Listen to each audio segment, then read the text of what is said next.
and welcome to the Plug in Play podcast. I am your host, Henry, and this is your checkpoint for video game news, reviews, and hot takes nobody asked for. Look at that, I got myself a catchphrase, ladies and gentlemen.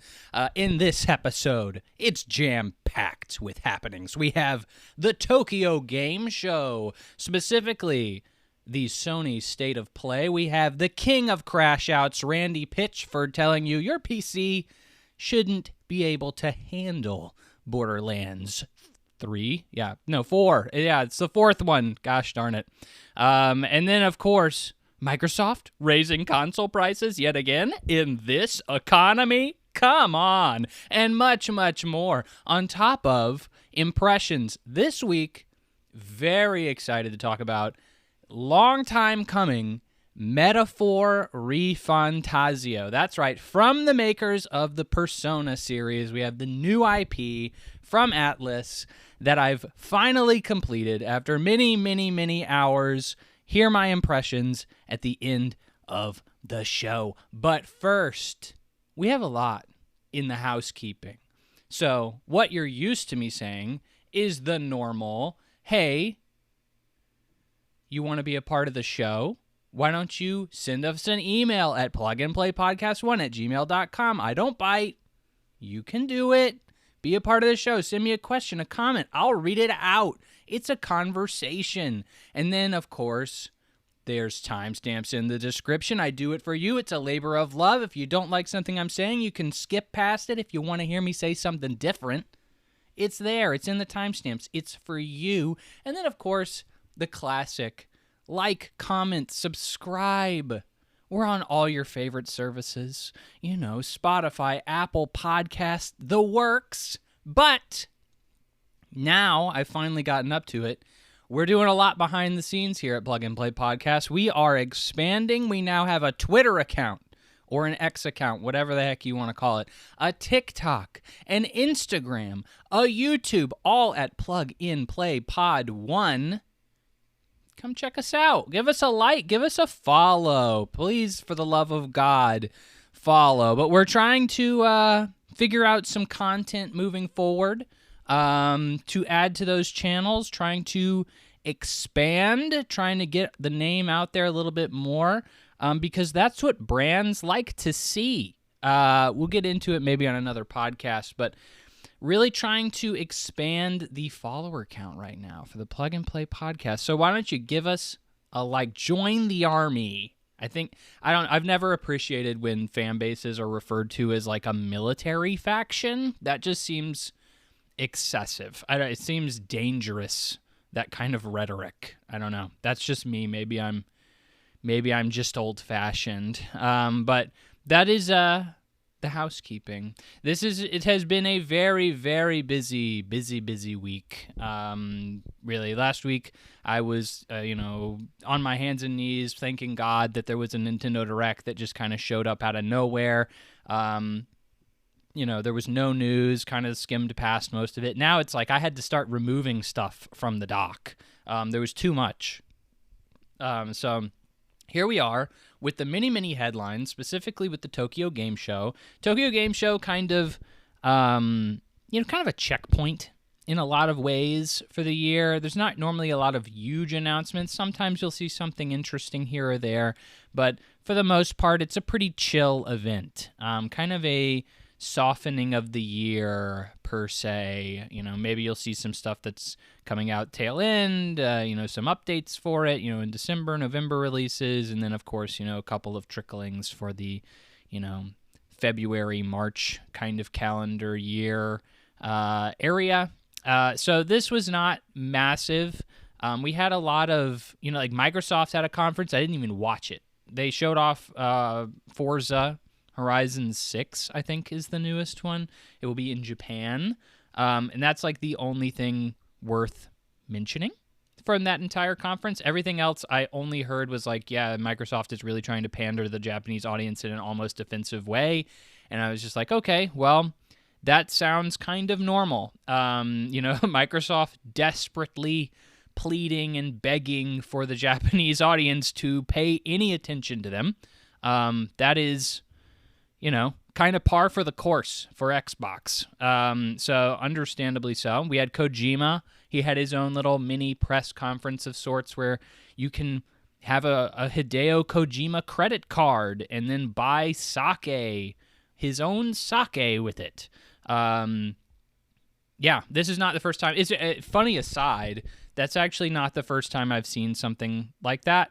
Like Kojima making weird merchandise decisions that just kind of seem a little like preemptive, I guess. Like almost. The first time I saw it was when I was at E3 and Kojima had his own. He had just started his own studio, and there was a booth outside that was selling his merch, and there was like some ridiculously like expensive watch. It was like an over $1,000 watch, and I remember, and it was like a logo. I mean, it was the Kojima Studios logo, right? But at that point, he had not made anything yet. Like, I don't even think Death Stranding had been announced yet, and like he was already producing merch for his studio that was ridiculously overpriced.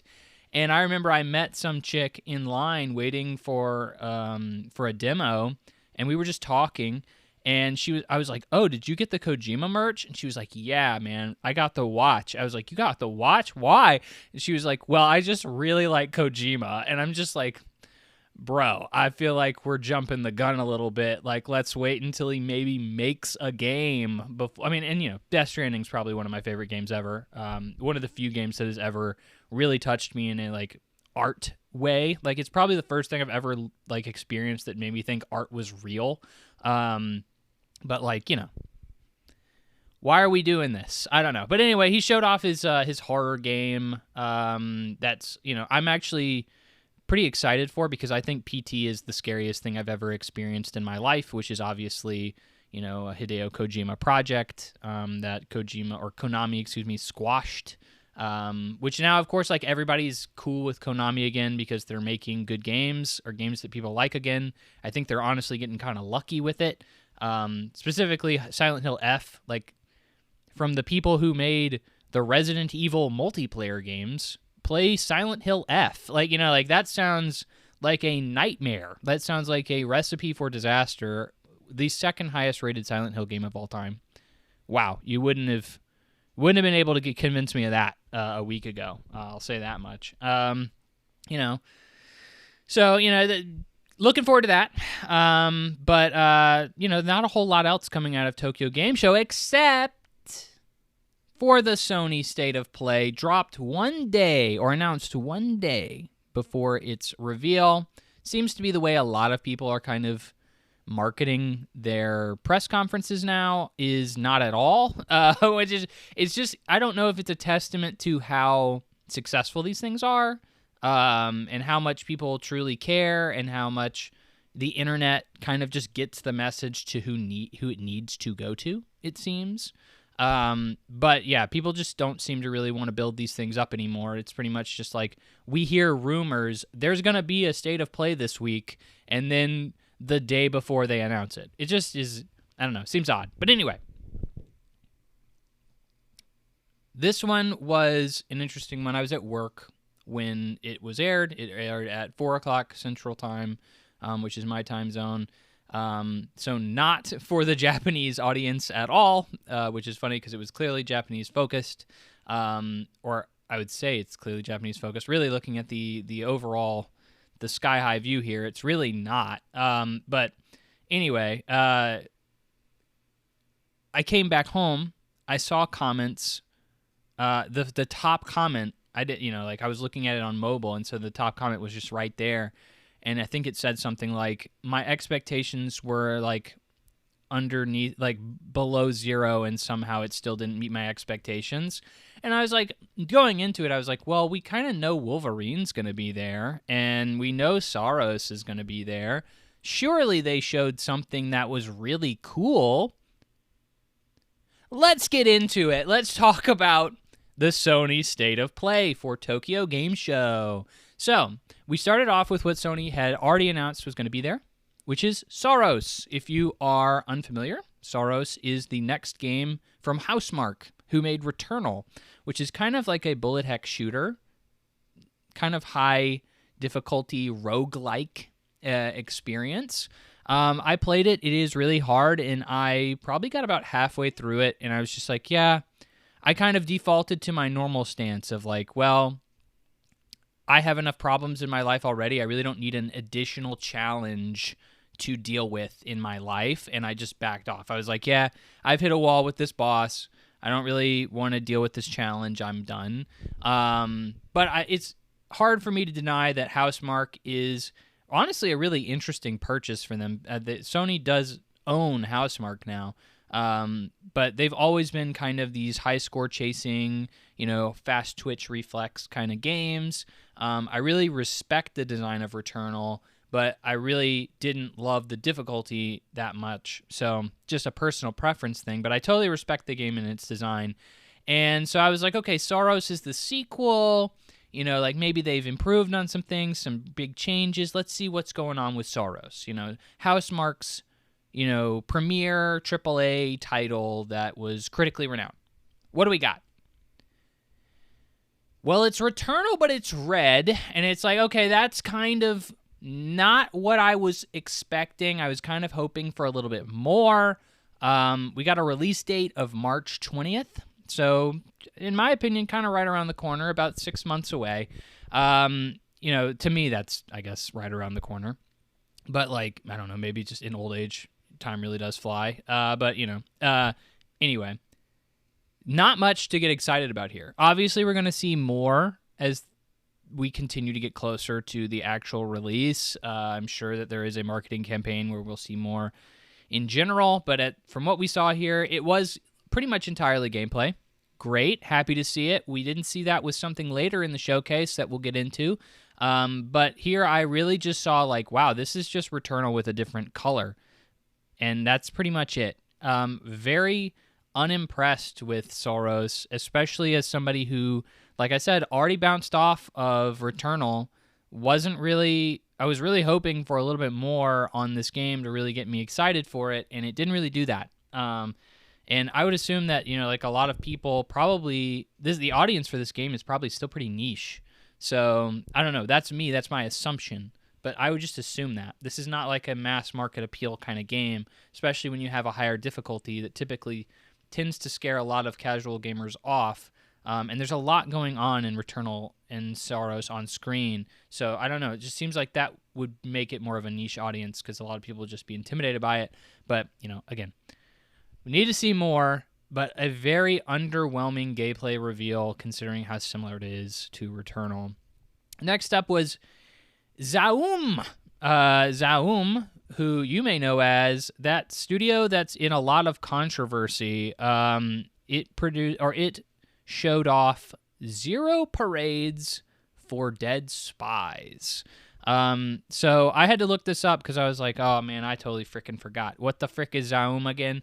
And it is not the developers. So Zaum is a studio that made Disco Elysium, a very highly critically acclaimed and commercially successful CRPG. Mainly known for its dialogue, philosophical conversations, choices, reactions in the world that it produces, so on and so forth. I played it. I think it's good. Didn't resonate with me as much as I think it resonated with a lot of other people, but I still respect the game wholly and highly. So anyway, those two guys who made the game, their company got bought out, and they had some ideas that, they're communists. I think it's very open. The developers for the original Disco Elysium were communists or socialists, one of the two. And they, kind of sold out. They had a bigger studio buy them, or a bigger, entity buy them, and they were eventually ousted. They were fired, more or less. They were kicked out of the company, and they were kind of the people really wholly responsible for Disco Elysium.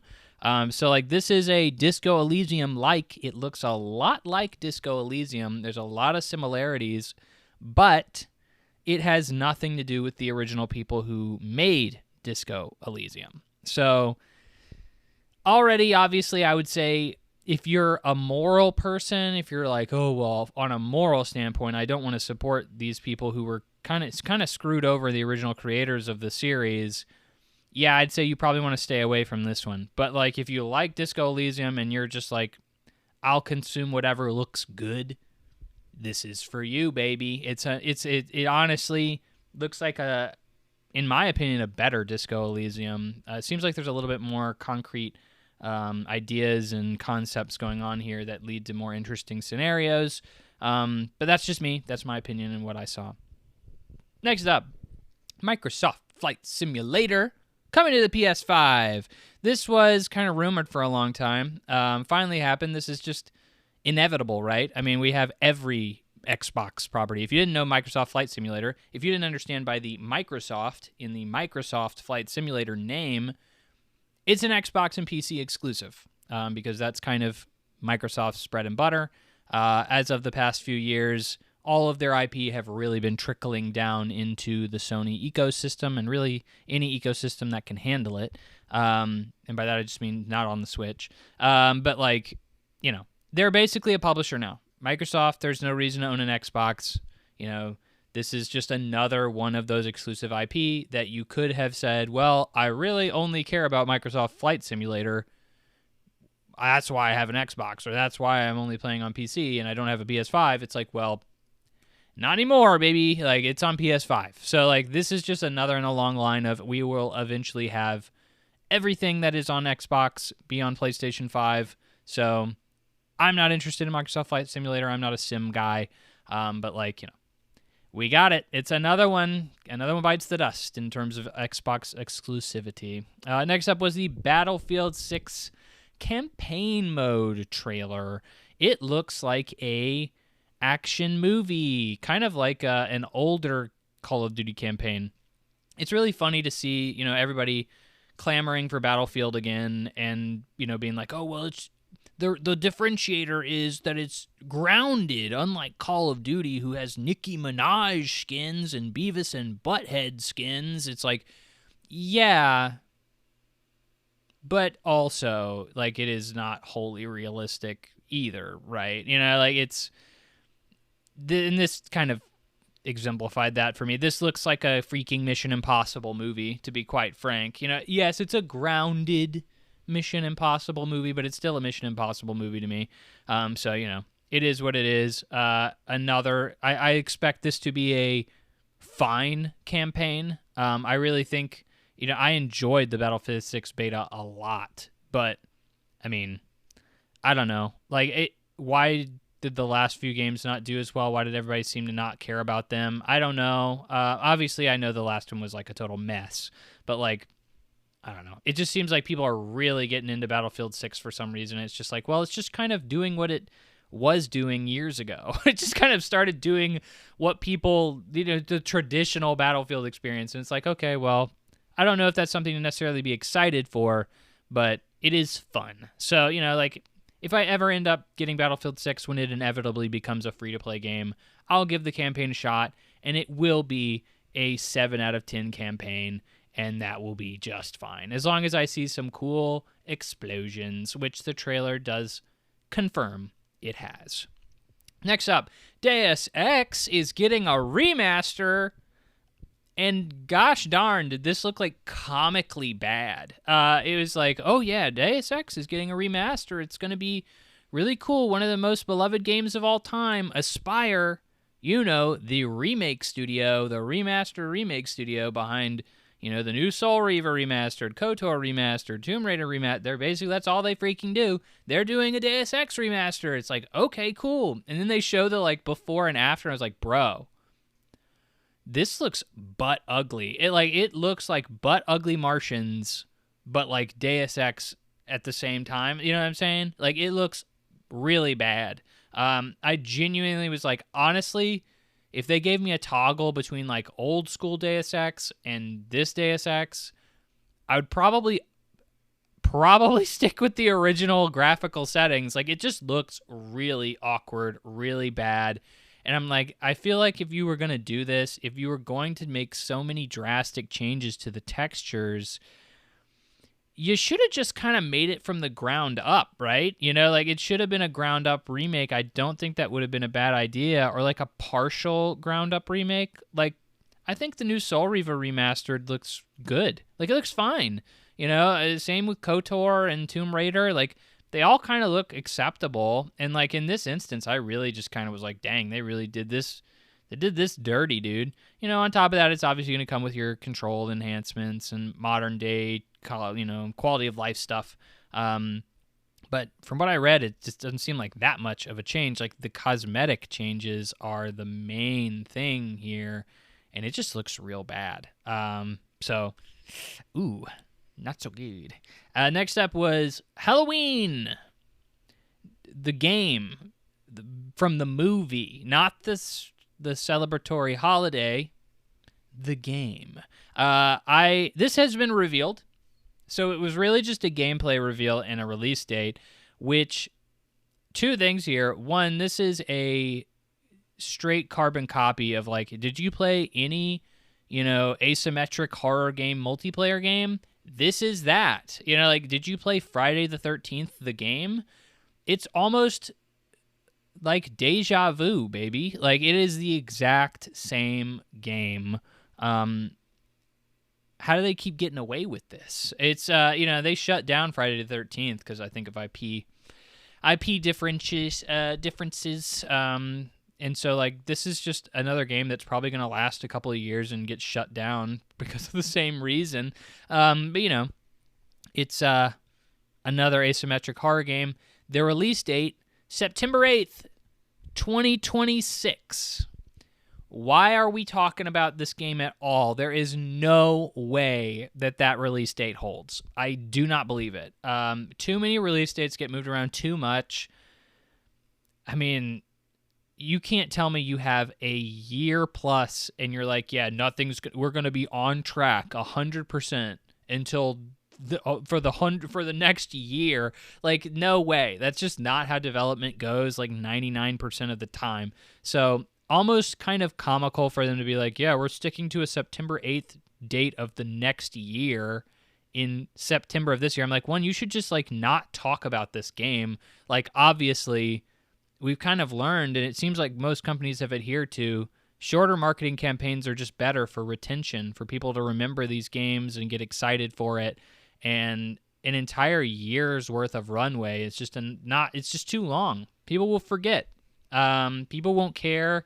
It'll just kind of be this existing thing, and I don't think it differentiates itself enough outside of its IP. Like I said, I feel like I've seen like 4 games like this in the past couple of years. So like, I don't know. Like, it wasn't too exciting to see this. Speaking of not too exciting to see this, Last Epoch is on its way to PS5. What the frick is Last Epoch? Oh, and the expansion's coming too. What the frick is Last Epoch? It's an ARPG, an action RPG. I have never heard of it. I think I've maybe seen it around. Maybe. It's owned by Krafton. They just bought the studio a while back, and that's why Krafton owns it. Which, if you don't remember, Krafton's like the company that's in the middle of all that weird stuff with Subnautica 2, that whole drama, the internet drama. But like, that's who this is coming from. Reviews, I checked reviews for this. It seems to be fine. It is not setting the world on fire. Just seems like an odd thing to be popping up in this direct or in this state of play. I don't think many people are super excited about it. Speaking of not super excited about it, can you see a theme here? 7 Deadly Sins Origin is coming to PS5 January 28th. This is based on the anime that I watched like a season and a half of and dropped and was like, this is the most mid shonen I've ever seen. And I've only heard it like gets way worse beyond that. Like way, way worse, and in many different respects, and they're making a game out of it. It's weird how these anime games, look, I'm a big weeb, okay? I play a lot of anime games. I love a lot of anime games, but it is hard for me to accept, or hard for me to argue, that the vast majority of anime games are like absolute cash grabs, 110% cash grabs. They're not normally produced very well. They're normally pretty shoddy and not fun, and like just an excuse to kind of rake in sales from an IP that's popular. And that's what this kind of looks like. It is a free-to-play Genshin clone. Yeah, that just yikes. Nope. Definitely going to be skipping this one. Even the free price point does not entice me very much there. Next was Sonic Racing Cross Worlds, showing off its Mega Man DLC pack containing Mega Man, Proto Man, and a Dr. Wily castle course. Yeah, Crossworlds has been reviewing well. It seems to have a lot of interesting DLC. Pac-Man was obviously one that got shown off a few weeks ago, on top of Hatsune Miku. And then a few other interesting Sonic or Sega characters that have kind of made their way in there. They're kind of making it a Smash Brothers of sorts, for karts. I played the beta. It was fun. I think it's a solid kart racer for sure. But like, you know, it's DLC. I'm not a big Mega Man guy. Much respect to the lineage there, but I've just never played a lot of them. They were kind of after my time, so it's just kind of, or excuse me, before my time. So after my time, wow, that would be sad. But anyway, just kind of is what it is. A DLC announcement. Cool beans. Next up was Neo 3. It got a release date of February 2026. I played the demo for Neo 3. It is more Neo. I thought it was good, but I don't love hard games. Got to the boss, got kicked around a couple times, and bailed on it. But like getting to the boss, I actually had a lot of fun. The combat in those games is really well done. It's just a matter of, getting good at the game, and I just don't feel like doing that. I'd rather just have fun and not practice having fun. Next, Dynasty Warriors 3. That thing's getting a remaster. Cool. I mean, like, I have been a very vocal guy that's like, yeah, Dynasty Warriors is a series that, and anything really coming from that studio is like, yeah, you can play it and have fun for 30 minutes, and then I never want to see that game again. It's weird how that works. how I'm like, yeah, I'm actually really enjoying this. So I'm just plowing through all these enemies. I feel really powerful and really cool. And then, like, after doing that for, like, half an hour, I'm like, dang, I spent $70 on this game? Wow, there's a lot of content. Okay, I think I'm just going to drop it. Well, according to what I've heard, this is apparently a fan favorite, Dynasty Warriors 3. I don't know why. This has always just kind of been a mid-series to me that just has a really clearly big following. I love the concept of Dynasty Warriors in terms of gameplay, but it just...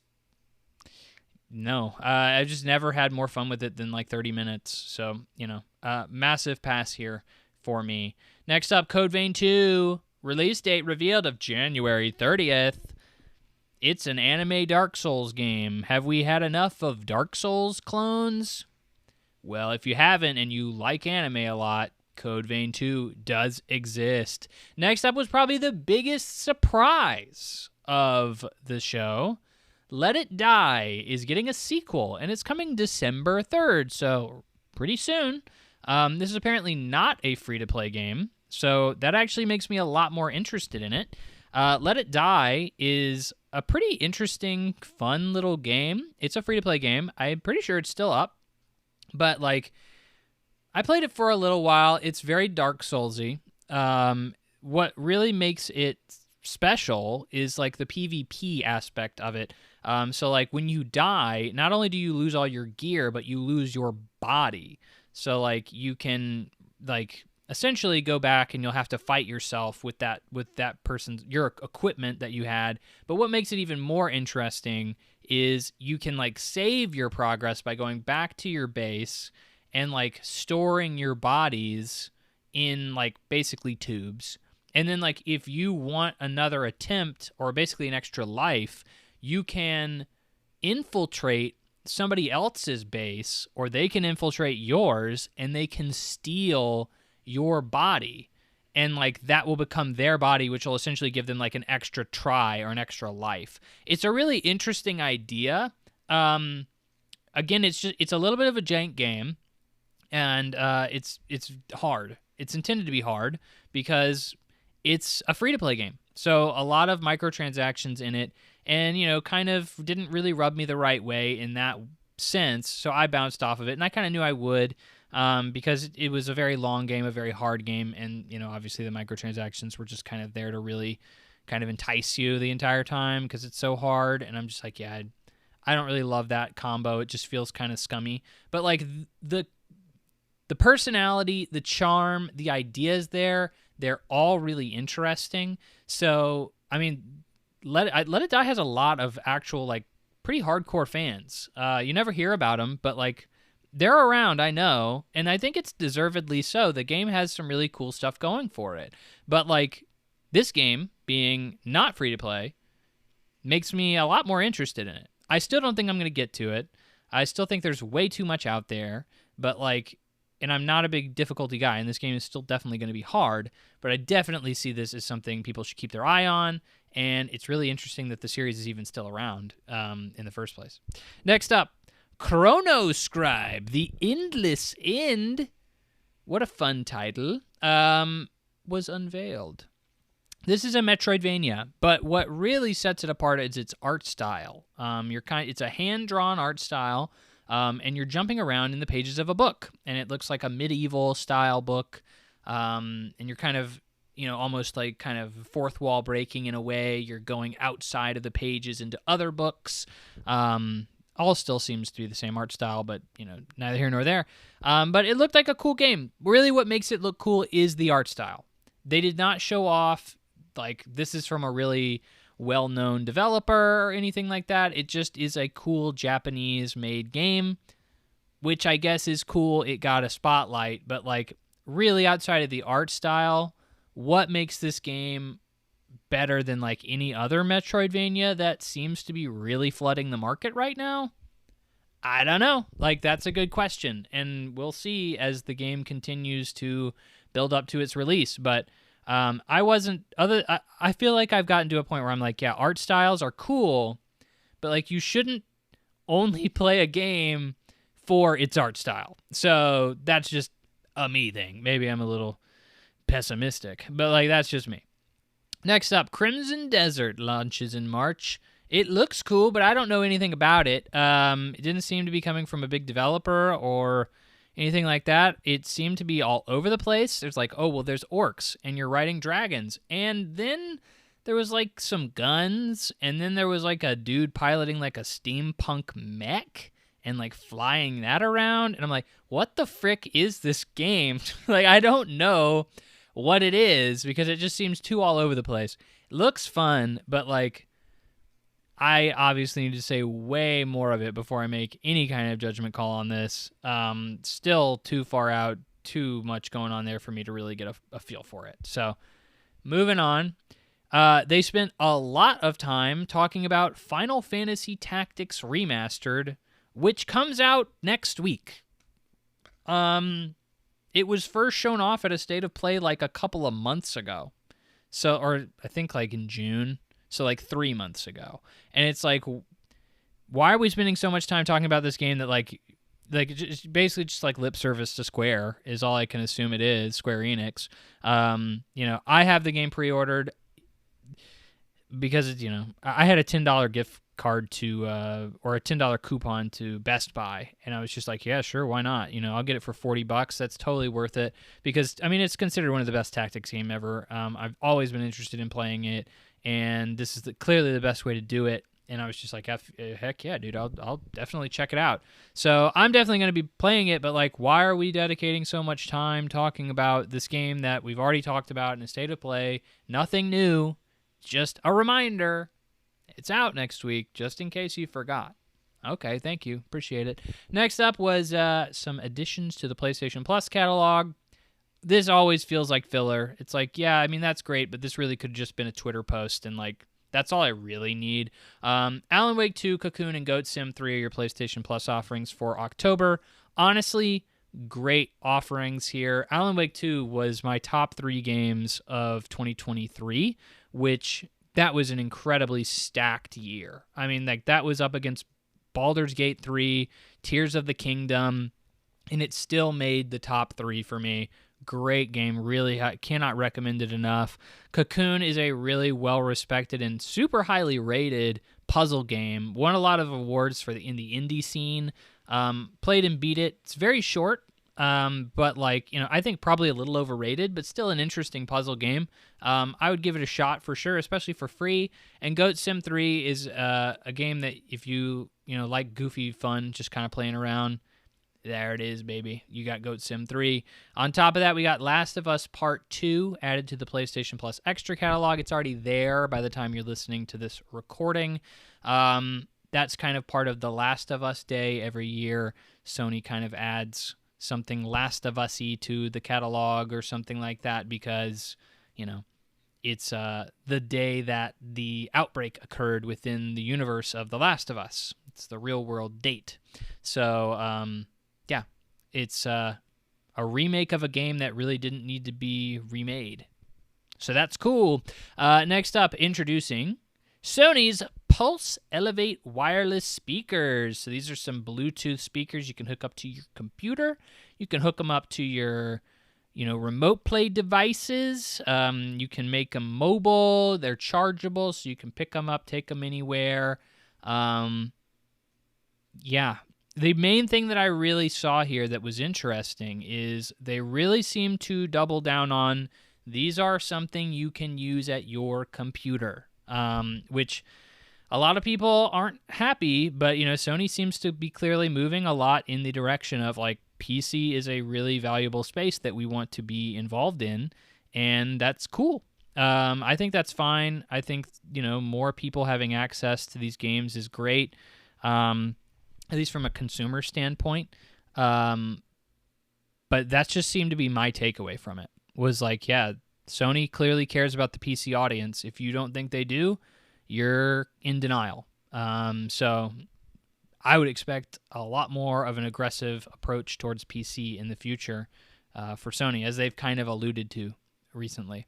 Next up, Gran Turismo 7. They just want to say that it's really popular. Did you know Gran Turismo 7 sold 100 million units, and it's Sony's #1 selling franchise of all time? Well, that's pretty much all they really wanted to tell you, that it still exists, and you can still buy it if you really wanted to. Cool. I don't care about driving games. I really don't care about driving sim games, which is really what Gran Turismo is, and it's insane to me that it's so popular, but, I get it. I'm a hardcore gamer, and really that's not hardcore gamers that are buying those games. I'm sure some do, but that's, it just is what it is. Just unfortunate. It's very much like we're Japanese. We have a big Japanese successful game, cool. It just felt like a waste of time. Next, God of War getting a limited edition 20th anniversary controller. Well, that's, I don't know. For a 20th anniversary, just seems like kind of a letdown. $85, by the way. Dang. That's not a big mic drop moment either. That's just what controllers cost now. I think it's because I think it does cost a little bit more. I think a normal controller is $70, $75, something like that. And this one's premium. I like the design. It's, kind of got Kratos's tattoo, and one of the shoulder buttons is colored like his tattoo, and then it's ash white, kind of like Kratos. So I like the design, but I'm not gonna just buy it just to collect it.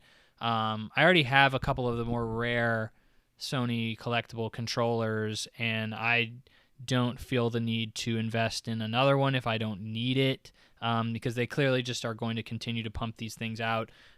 So I feel for a 20th anniversary, we just had Nintendo do all that, Mario stuff for his 35th or 45th or whatever the frick it was. Just seems a little bit lackadaisical for that, especially when we know that there is a God of War Metroidvania game that's already pretty far in development. Why couldn't they just announce that here as part of its 20th anniversary? That seems like way more of an impactful deal. Don't know, but they didn't do that. So we will wait. And then finally, we wrap it all up with Insomniac's Wolverine. Finally, we see more than just a teaser trailer, a little bit of gameplay, and a fall 2026 release window. Pretty predictable. That'll be their big marquee game of next year, understandably so. The main actor will be Liam McIntyre, who you may know from Spartacus. I know from nothing. But apparently he's a real actor, and they really wanted to show that off. Most of the reveal that we got here, most of the attention that was focused on was just, dang, Liam McIntyre, he's really good at playing Wolverine. A lot of people making jokes that, like, he's Australian, and everybody seems to be Australian who plays Wolverine. Teehee. I think that takes away from the fact that this reveal was really underwhelming. We saw incredibly little gameplay. The gameplay that I did kind of pick apart and look at looked really standard and, like, not super impressive. Like I need to see more than just, like, Wolverine mashing square to claw an enemy. That seemed like all we really saw from this, and it was very small bits of it. I wasn't too blown away by this, and in all honesty, kind of disappointed by it. I guess it's also bloody, and, like, that's cool. It's clearly going for an M rating, but, like, I don't know. This was clearly the big showstopper, and it just didn't really. It kind of whimpered. It was much of a whimper to me. So, like, that was what we ended on. I will reserve any hype, any excitement for this game. I mean, this is also a game that we know has been through a lot of turmoil in terms of, like, people have been quitting. Specifically the leads of this have been kind of moved around a lot, and it seems like this game has been in trouble for a bit. So really a game that I need to see a lot more of, and a lot more hands-on presentations and reviews before I'm even sold that this game is anything over, like, an 85. And I think that 85 is pretty low for a game like this, to be frank. So, like, we'll see. Like, I think this game is already going to review well because it's Insomniac, it's Sony, and it's a Marvel IP that people are interested in. Like, it's already going to review well. So, like, if it doesn't review really, really well, that's when you know it's a frickin' problem. But, we'll see. Final thoughts. This was incredibly disappointing. Wow, this was really boring. I felt like we spent a lot of time treading water on games we already knew about, reveals that, I didn't really care about. Why are we spending so much time on Final Fantasy Remake? Why are we spending, or Final Fantasy Tactics Remake? Why are we spending so much time on Gran Turismo 7? Like, why are we spending so much time on X, Y, and Z? Like, Dynasty Warriors 3 is your big remake reveal, Deus Ex remake reveal. A lot of this stuff isn't even Japanese. If we're really trying to tailor it to, this is the Tokyo Game Show, deal. Like, Sony has a really good relationship with a lot of Japanese publishers and developers. Why do I feel like the most interesting thing I saw here was Chronoscribe, which is just kind of a cool art style, and, like, I don't really know how impressive it is as a game yet. Like, that's, I don't know. This is like, I feel like is giving it a solid C is even, like, really way overshooting it. Like, I think I have to give this presentation, like, a D. Like, a solid D. And that's, I can't remember the last time I gave something that low. And, like, it's not like this is horrible. It's not like they spat in my face, But, like, it's definitely, it definitely did not meet expectations, even though there, weren't very high expectations. So, top comment on YouTube, kind of nailed it. I was like, this guy... Internet's so pessimistic. Internet's so pessimistic all the time. Why does everybody got to complain so much? No, they're kind of right. So, that is the Sony State of Play. Kind of the big thing from Tokyo Game Show. And, based on my analysis of that, you can see that there wasn't that much to garner from the Tokyo Game Show. Next up, Randy Pitchford, the king of Crashouts, at it again. Borderlands 4 released over the past 2 weeks, Big success. 2.5 million in sales at the time of recording that I'm seeing. 300,000 players concurrently on Steam at its peak. That's a pretty good deal. It's one of those things that, everybody kind of discounts in the hardcore gaming scene. Nobody is like excited about Borderlands. Nobody is talking about it. Everybody's like, I didn't really like Borderlands that much. It's not that good of a game. And then, the movie comes out and it's like super mid and everybody's like, oh, dude, of course, because Borderlands sucks, tee-hee. And it's like, I'm over here like, bro, if you look at the sales number for these games, you will realize that there is a ridiculously huge audience for this IP. It is one of the most successful video game IP of all time. And like this game, like Borderlands 4, I didn't know anything about it going into its release, and I was like, it will be a massive success. Like, it's a guaranteed success. This is one of those franchises that even if it is mid, even if it is not even that good, it will be a massive success. Just because of the fact that it is Borderlands, and it for some reason has racked up an extremely large casual crowd that will play it no matter what.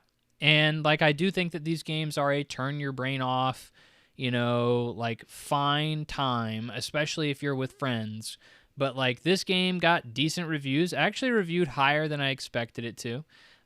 Did not seem to be blowing anybody away, but like, it is another Borderlands game and they did not mess it up, except for one little thing.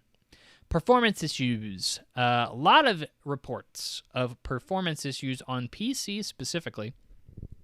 Even had a friend, I was talking with a friend about it, and he was like, oh yeah, dude, my game, it just crashes once I play it for too long, which is like not an uncommon report. That is something that has been reported very frequently, is the game will just like kind of build up code over time and just die, which is like probably a signal that it may not be very well optimized. But CEO of Gearbox, Randy Pitchford, everyone's favorite gaming personality, had something else to say about it. So he went on Twitter, as he does, and he had a few choice quotes. So I'm going to go through them. Here we go. We're going to quote. There's several of them, so give me a minute here. All of them kind of lead up to like the big main point. So in response to all of these accusations that Borderlands 4 is not optimized well for PC, quote, every PC gamer must accept the reality of the relationship between their hardware and what the software they are running is doing. So if you haven't already guessed, this is what Randy's going with. He's going with, hey, your PC sucks, or your settings are not optimized correctly, or something like that. It is not a Borderlands problem. It's a you problem, baby. Okay, next up, quote, we made an amazing and fun, huge looter shooter, I don't know why I stumbled over that one, campaign game. The game is pretty dang optimal, which means that the software is doing what we want without wasteful cycles and bad processes. With Borderlands 4, every PC gamer has a lot of tools to balance their preferences between FPS, resolution, and rendering features. If you aren't happy with the balance between these things you are experiencing, please tune to your preferences using the tools available to you. So doubling and tripling down on like, hey, it's a you problem, baby. And this is where it kind of goes off the rails. So he goes, it is a mistake to believe or expect that PCs between minimum specifications and recommended specification can achieve all of the extremely high frame rate, maximum ultra features, and extremely high resolution. And this is the big one that gets me, quote, if the last post makes you have negative reactions, I bet you have emotions and expectations that you feel aren't sufficiently attended to. I'm sorry. Yikes. So, I mean, this is just, I don't know what makes Randy Pitchford feel like he should do this. This is not the first. It will not be the last time. I mean, obviously, before Borderlands came out, there was the whole discussion of like, what will Borderlands 4 cost? And it's like, Randy Pitchford was like, well, you should just get another job, poor boy. Get a paper route. Go work at McDonald's, flip some burgers, earn some extra cash so you can afford Borderlands 4. I think that was like a bit. I think people went a little overboard with that statement. I understand what Randy Pitchford meant, but the optics behind it are really bad.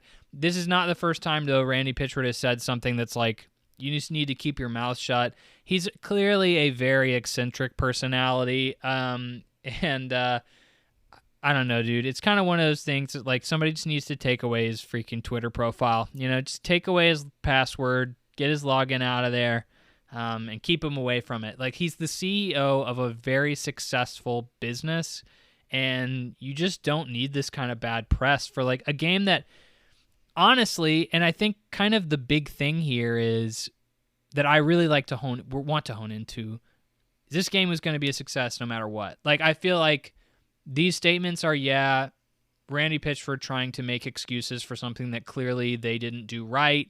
And I guess I should continue on here. Digital Foundry did PC performance specs for it, and if you don't know, Digital Foundry is like the go-to for like elitist, like elitist PC spec talk, which like everybody likes to reference, but I don't think 1% of the gaming population actually cares about. But like still, they are like the authority on this stuff. And they tested it on a very high-end PC, and they said that they found stuttering, 30 FPS cutscenes, and frame rate drops, and some other pervasive issues. So the game is clearly, it is not a hardware problem. Like this is a software issue. For whatever reason, it's not optimized well. A lot of people are blaming Unreal Engine 5. I see a lot of accusations around that. A lot of games are developed on Unreal Engine 5, and I don't see that many complaints about that many games developed on Unreal Engine 5. So I would say it's probably their problem, not the engine. I mean, sure, the engine could probably be contributing to that, but like at the end of the day, it's going to be a lot of, like, also they probably just didn't optimize it well. That's probably a dual issue, if anything. So obviously not insanely accurate from Randy.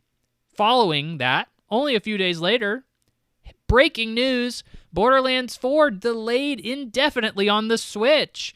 1 week before it was supposed to come out, on October 3rd, Borderlands PR came out and said, hey, we are issuing refunds. We are not going to be able to put this game out on October 3rd. Heck, we don't even know when we're going to be taking it, or when we're going to be able to put it back on store shelves, because it, for some reason, is not ready. Their quote for this is, quote, "We do not take this decision lightly, but are committed to ensuring we deliver the best possible experience to our fans, and the game needs additional development and polish time to do that." I think, personally, maybe I'm uneducated, maybe I'm just brute forcing this, but that sounds like it is unoptimized. That sounds like it needs more polish. That's when I hear anything, optimization is like one of the first things that comes to mind when you say polish. Additional development and polish sounds like we got a lot of bugs. It is not running very well on the Switch 2, and we need to make sure it does. And the only way to do that is to extend its development cycle indefinitely. Yeah, something tells me just the game from a fundamental level is not really well off. It also tells me that, like, guess what? The Switch 2 isn't as powerful as people have been making it out to be, which was always weird to me. I mean, I get it's a handheld device, and I think people often conflate the two of like, well, it's a powerful handheld device for what it is. And it's like, well, comparative to any console that's on the market right now, it's still very weak. So very, I think just a double whammy there for Borderlands in that way. But I think it's, I think it proves the point. Like, yeah, it's silly that we ever thought it wasn't it was optimized correctly. This is, of course, the guy who had squirter porn on his flash drive, was caught with it in a public setting, and then said that it was magical. The reason he had that on a company flash drive was because it was magical how the women were able to do that. Astounding, surely. Yeah, he's a character. He's a character. I don't think there's any getting rid of him. I think he's just, he's going to keep doing it. He's going to keep doing it and doing it and doing it, and he's going to keep getting reprimanded, and nothing's going to happen. So, I don't know. It's what happens when you're too big to fail, right? Is just you get to do what you want, baby. You get to do what you want. And I think Borderlands is too big to fail. You can see that by the sales numbers. So, I think everybody complaining about Randy Pitchford, it's always comical. We like to shine a spotlight on the clown, right? It's funny, but it doesn't mean anything. It's to me, it's just a thing for the hardcore community to talk about. It really doesn't amount to anything serious, or at least it won't amount to anything serious.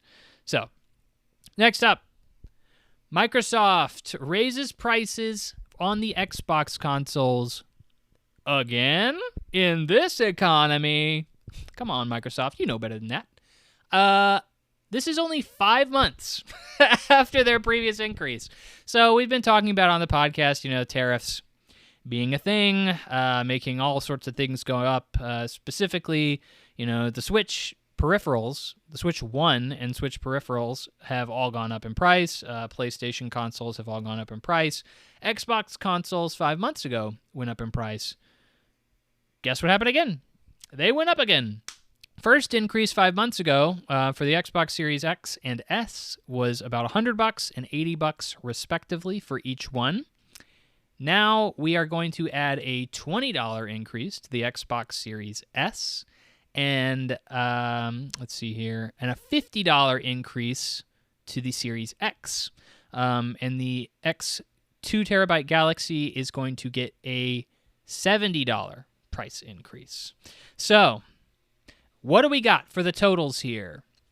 We have, for the Xbox Series S, 512 gigabytes, we have $399.99. It was $299 5 months ago. Xbox Series S, 1 terabyte, we have $450 now. It was $100 less 5 months ago. Series X digital, we have $600. It was $150 less 5 months ago. Xbox Series S, $650.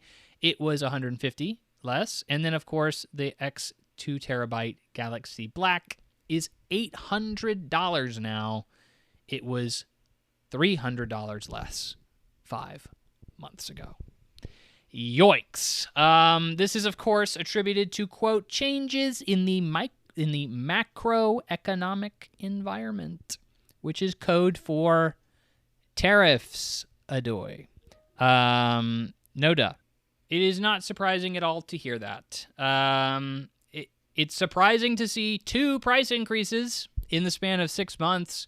I saw a post the other day that was essentially somebody invest in consoles, like me in 2020 or 2060, with my Xbox Series X. And it's like rolling in money because, of course, the price is just going to continue to go up. And so, it's basically like investing in a stock. Comical that we are used to an environment where prices for these consoles go down over time. Continue to say that every time I talk about one of these stories, and it is rather comical to continue to see them go up. I have no idea how Xbox expects to get away with this, and I think the point is they don't expect to either. They know nobody wants to buy these things. They are trying to kill off I don't know if they're trying to kill off their console market, but they want to they want to shift entirely to Game Pass, which is, to me, so weird to even think that they're considering making another generation of console after this. Why? Especially if this trend continues, this makes Xboxes more expensive than a PlayStation 5 Pro. Why would you buy an Xbox when you can get a PlayStation 5 Pro, the highest end model, for cheaper than an Xbox, and you can play all of Microsoft's games on a PlayStation? Or at least you will be, certainly, as we've discussed earlier, every Microsoft IP seems to be trickling down into Sony territory. So, like, what's the point? Or you can get a PC, even better. You know, most of Sony's IP, their big games are starting to trickle down to PC. So why not go to PC? You know? Like, it makes no sense to invest in an Xbox at all. So, cool.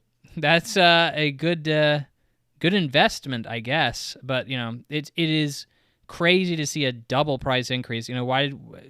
I don't know. I mean, Trump didn't increase tariffs again. You know, like, what happened here? I'd love to know the process, the thought process as to why a second increase was necessary. But I ain't no economist, so I don't know. Next up, Doug Bowser stepping down from Nintendo of America president position and COO. These are some stories that are never very entertaining, but I do think that they are very, well, they're important. I mean, they are legitimately important stuff. So obviously we know Doug Bowser as the guy who has the same name as the Mario villain, and we all like to make fun of that and remember how we don't seem to think he's as charming as Reggie Fils-Aimé, and there aren't any memes of him, but there are still memes of Reggie Fils-Aimé that people use regularly.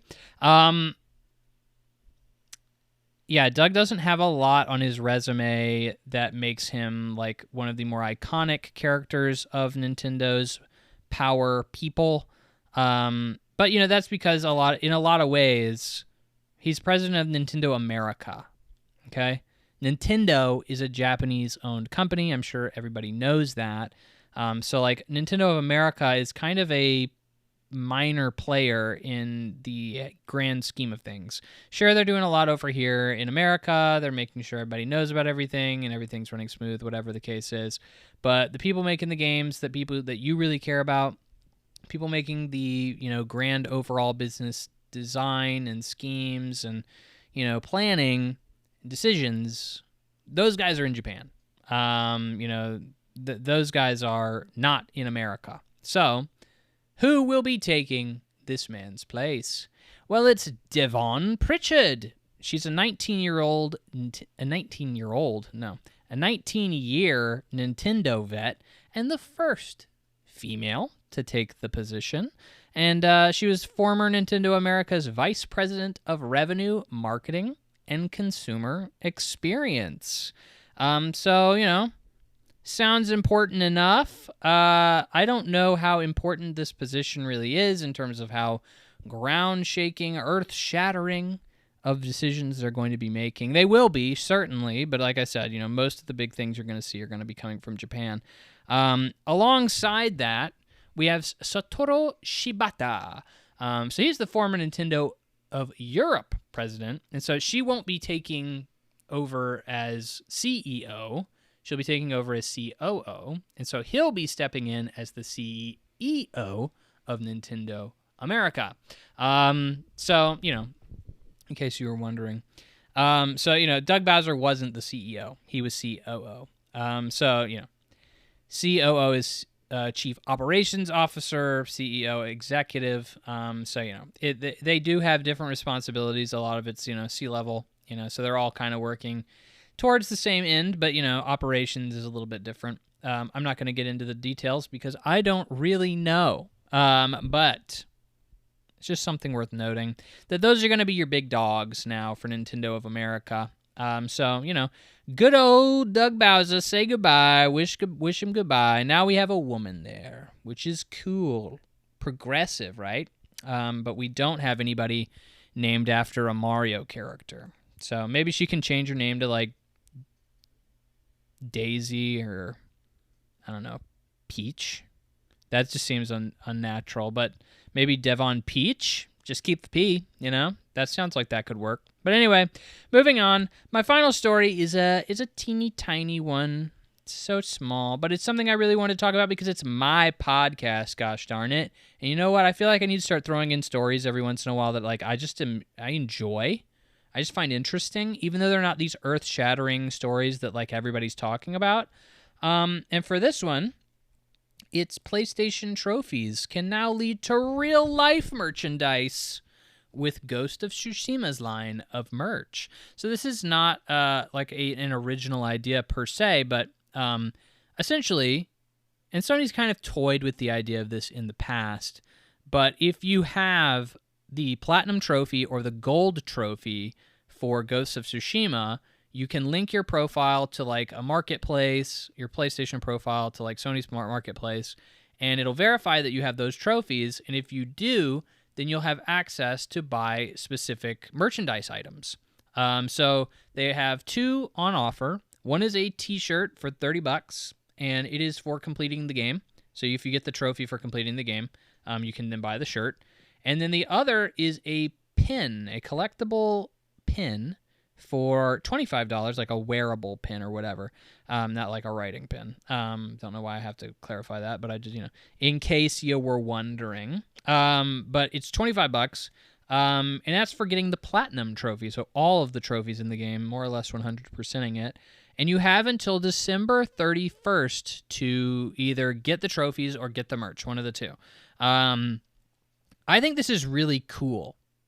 Like, I like the idea because I am really ingrained in the trophy ecosystem for PlayStation.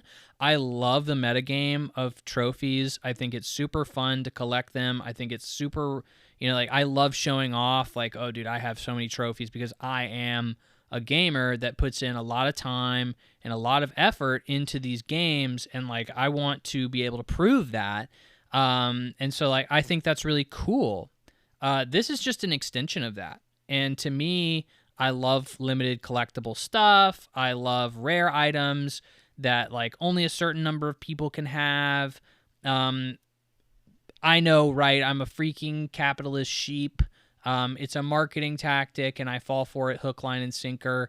But like in this case, I'm going to level with you. If it was another game, I probably wouldn't care.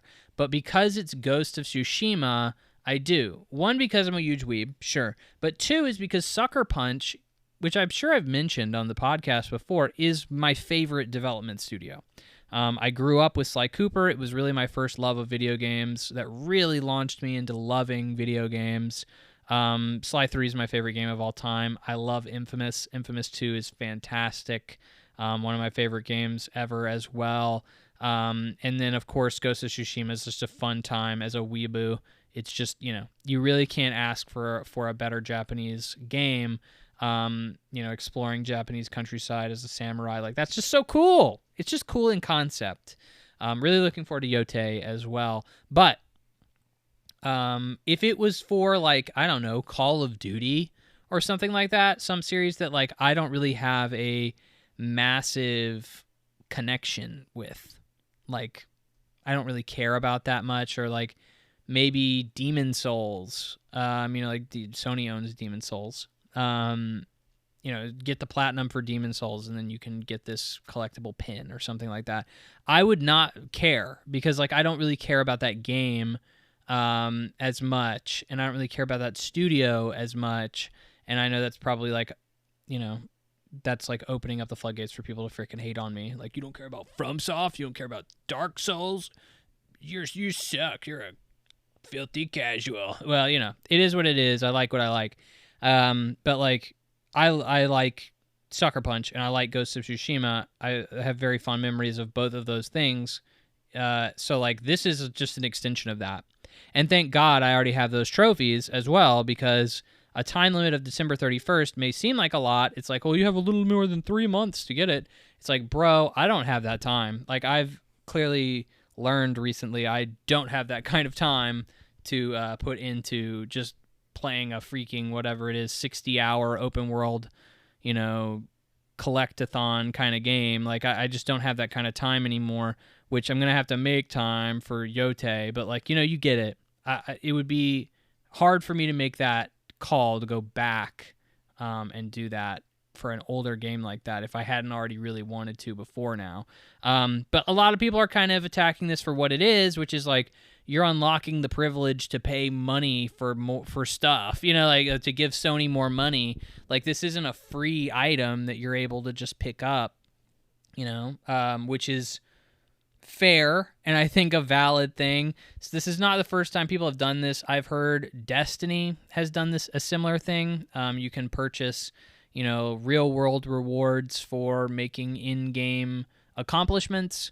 I genuinely still think that's really cool. And like I'll be able to point to my shelf when I'm 80 years old and be like, yes, grandchild, you could only get that if you were a super pro gamer and got the platinum trophy in Ghost of Tsushima. And then he'll say, wow, granddaddy, you really are a pro gamer. And like that's more like Elmer Fudd. That's like Elmer Fudd was my grandson.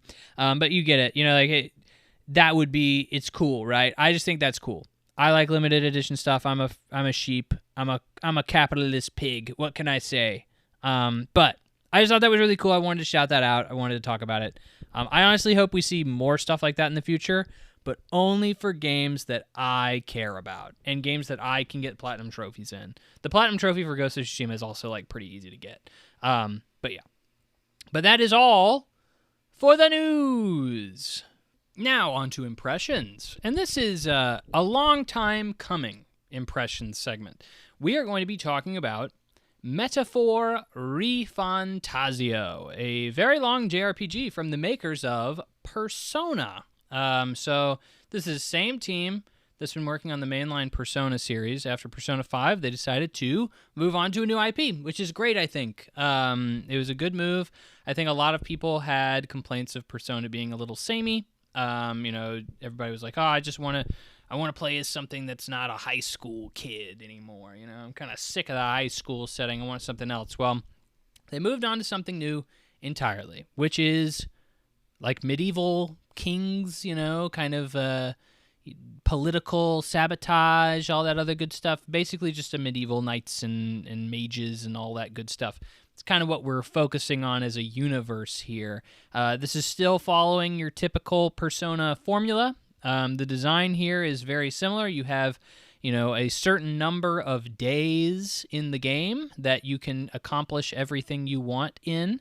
If you don't accomplish certain things by a certain time, then you lose. You have to kind of go back and retrace your steps and make sure you can succeed within that time limit. So you're always kind of juggling, like, oh, well, do I want to spend time with my party member? Do I want to level up in the dungeon? Do I want to proceed with the story?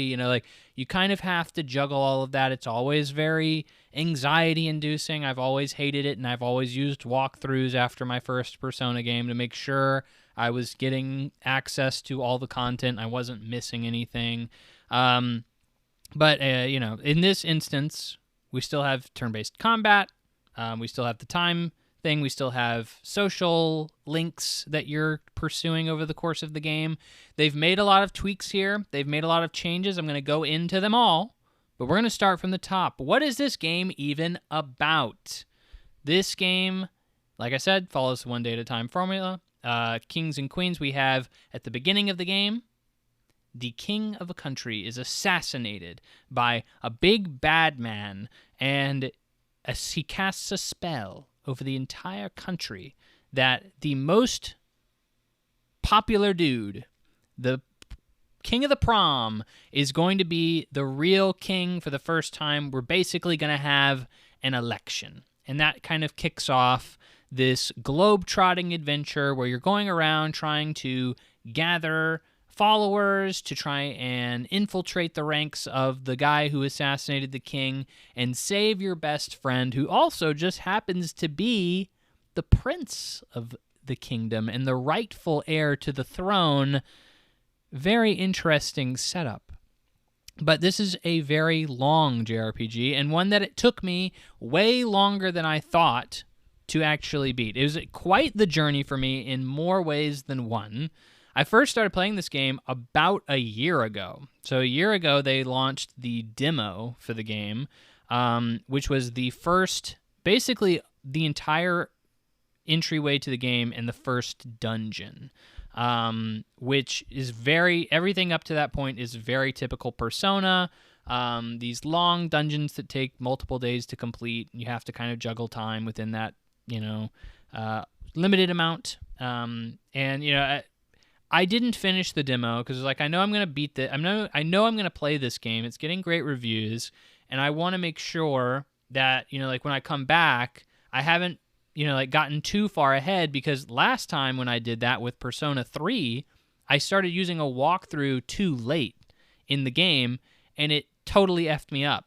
I had played like 10 days of the game before consulting a walkthrough to see what I should do, and that was too much time had passed for me to 100% the game at that point, which has always just rubbed me the wrong way. This game, by the way, is still like that. I used a game walkthrough from day one, and I still had like a few days left over, but that is completing every dungeon in one day, which is not how the game is designed at all.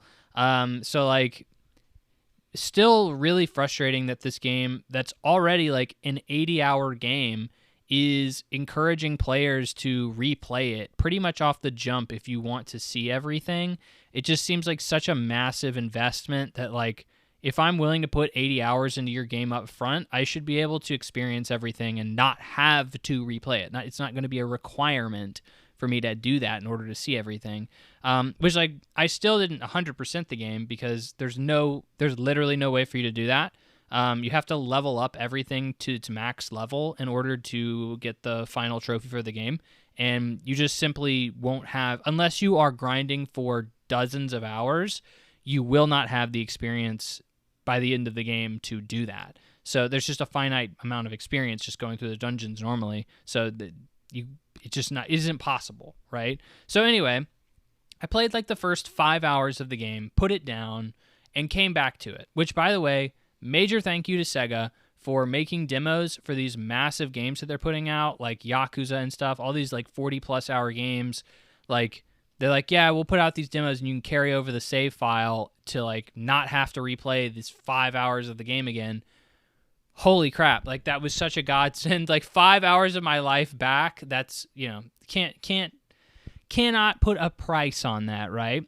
So I come back like 6 months later, I get the game on Black Friday. I get it like a buy two, get one free deal at GameStop for Black Friday. And I'm like, okay, cool. Play some games. Eventually I'm like, okay, it's time. It's time to sit down and play this game. And this was like a month before the Switch 2 came out. And I was like, bro, if I hunker down, if I play this game like nonstop for like a month, I think I can get it in. Because I think it took me about a month to get through Persona 3. And that was me like hunkering down, pretty much doing nothing but playing Persona 3 in my free time. So I was like, I know it's possible. I know I can do it. Let's get it done. Of course, life has different plans. So I started the game up and then like immediately got pushed, like I had something else come up. I couldn't get to it. And then the Switch 2 came out. And I was like, well, I'm not going to put the Switch 2, getting the Switch 2 day one, like on the back burner so I can play Metaphor Rephantazio. So it's like, okay, like I'll start playing other things. And I kept, then another game would come out and another game would come out. And it's like, okay, frick. Finally, like 4 months later, I'm like, I have to play and finish Metaphor Rephantazio. I cannot sit on this game any longer, because I am a firm believer that the longer you take a step away from a game, the likelihood of you never going back to it significantly increases. Because like every time I take a step away from a game, I'm like, oh man, I forgot how to freaking walk around. Like, I don't remember what's happening in the game anymore. Like, now I gotta play the game again so I can remember what the frick is even going on. How do I shoot? How do I jump? Like, what are the controls? Basic bullcrap, that you should normally just know if you're playing the game normally. But if you take months of a break off, you're just gonna naturally forget it. And honestly, it's just not as pleasant of an experience to deal with that kind of stuff either. And it's intimidating. It's just intimidating to have to go back into giant games like this and be like, well, I don't remember how half the mechanics work. Anyway, persevered. And I eventually sat back down to the game. And after I got past like that initial hump, I never put it back down. Even though I continued to have times where like I also had to take a step away from it. Another game came out, whatever. I eventually came back to it again. I had to go on like, trips or whatever. Couldn't devote time to it. I think it is a major testament to this game that I continued to come back to it, because I really did get hooked after that point. Going back to the demo, we're going through this chronologically, or at least I'm trying to. I'm sorry. I'm going to take a break for a second here. I know it seems like I'm kind of stammering a little bit. That's because I'm consulting my notes very frequently. For every one of these impressions, I try to have my notes handy so like I can make sure I'm talking about everything I want to, and I'm going to hit all the points I need. Normally, my notes, if it's like a game I really want to go dive deep into, it's like 2 pages long, 2 pages of notes. This game I have over 4 pages of notes for, because there's so much I want to get to. This game is massive, and I think it is worth talking about all of it. So I'm just jumping around because there's a lot I'm trying to really make sure I'm covering. But anyway, going back chronologically, the demo. So when I first played the demo, I was not blown away. I thought this was another Persona game. Production values were great, but the setting was different. Combat, structure, characters, dungeons, they all seemed pretty similar to me in comparison to like a Persona game. It's just another kind of coat of paint, really, right? So that's kind of what I really expected for the most part as well. Also in the demo, the game really pushes like the idea of racism a lot. Like, when I say like it pushes it really, really, really hard. Like, I remember even people talking about that back when the demo first came out, was like, I think this game may be about racism, because like the opening of this game in this demo is like nothing but like, I hate you because you're a different race than me. It's like so in your face. Like, yeah, this game's about racism. And it's so funny because that really just kind of pulls back really hard. Like after the first dungeon, like basically the end of the demo, the whole racism thing is like, yeah, it's a point. Like it happens, like it is something people talk about throughout the course of the game and is still a recurring theme. But, like, it is not, like, so ham-fisted and in your face. Like, it really is in your face during the demo. But like I said, pulls back after the opening hours, which is just kind of weird. They felt the need to really go that hard on racism that early on in the game and then just, like, not really do anything with it after that, or at least not anything, like, significant. There was some quality of life enhancements that I saw. So like the job class system, this game works on a job class system, and that kind of stood out to me, but it was really too early for me to make a judgment call on pretty much any of it. Like this is an 80-hour game. I was only 5 hours in pretty much. So everybody likes to make the joke like, oh, well, I was only at the tutorial. I'm 10 hours in. I just barely made it out of the tutorial. Like, there is some truth to that. Like, it is a common joke because, it's freaking true. So, like, basically, what I'm trying to say here is I had no idea what the frick this game was. I think my initial impressions of the demo were very, very far off from what I ended up feeling. Maybe not very, very far off, but, like, they were far off from what I felt, by the time I ended up finishing the game, and it kind of delved into everything and really soaked it all in and seen what everything the game had to offer. So, now, fast forward, we come back, I pick up the game, I'm actually starting to play it for realsies on a copy that's not just like a limited slice of the game, right? So I immediately open the walkthrough.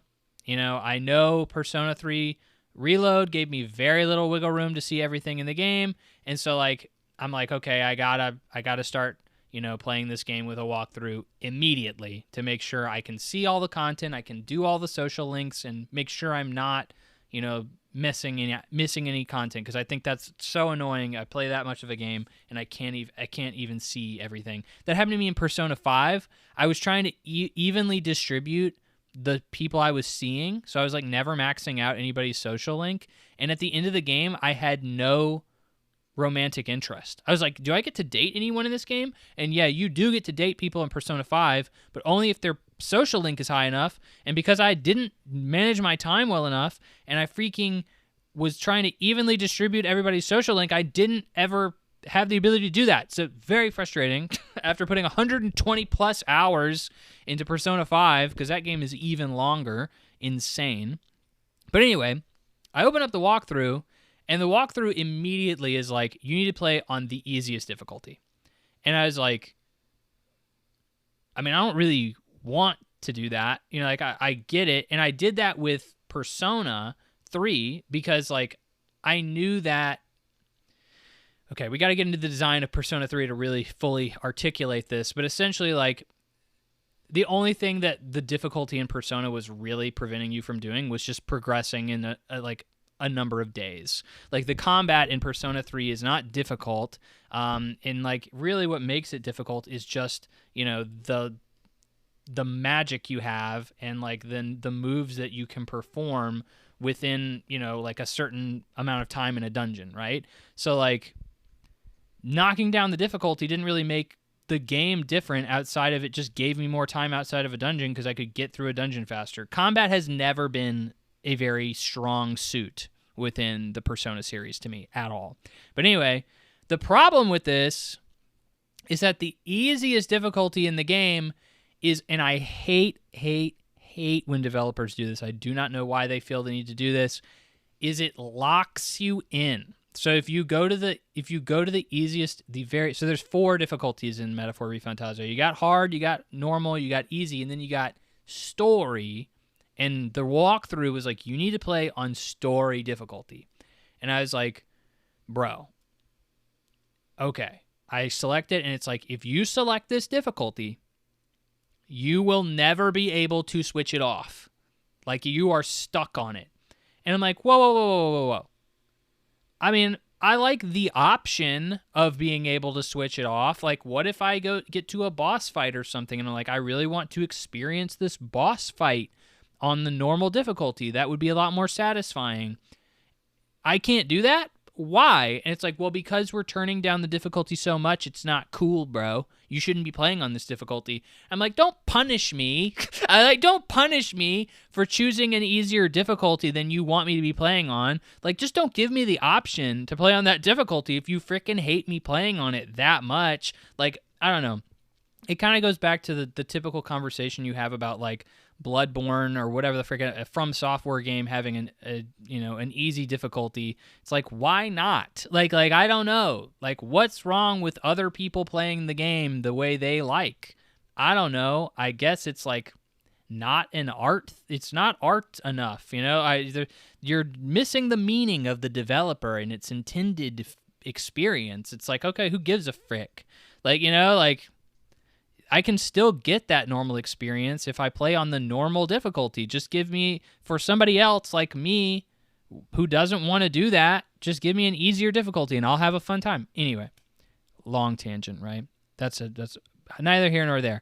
Anyways, it is probably the most agonizing decision I had to make in a long time with my video games, because I was like, I looked at myself in the mirror. I was like, I ain't no baby. I ain't no coward.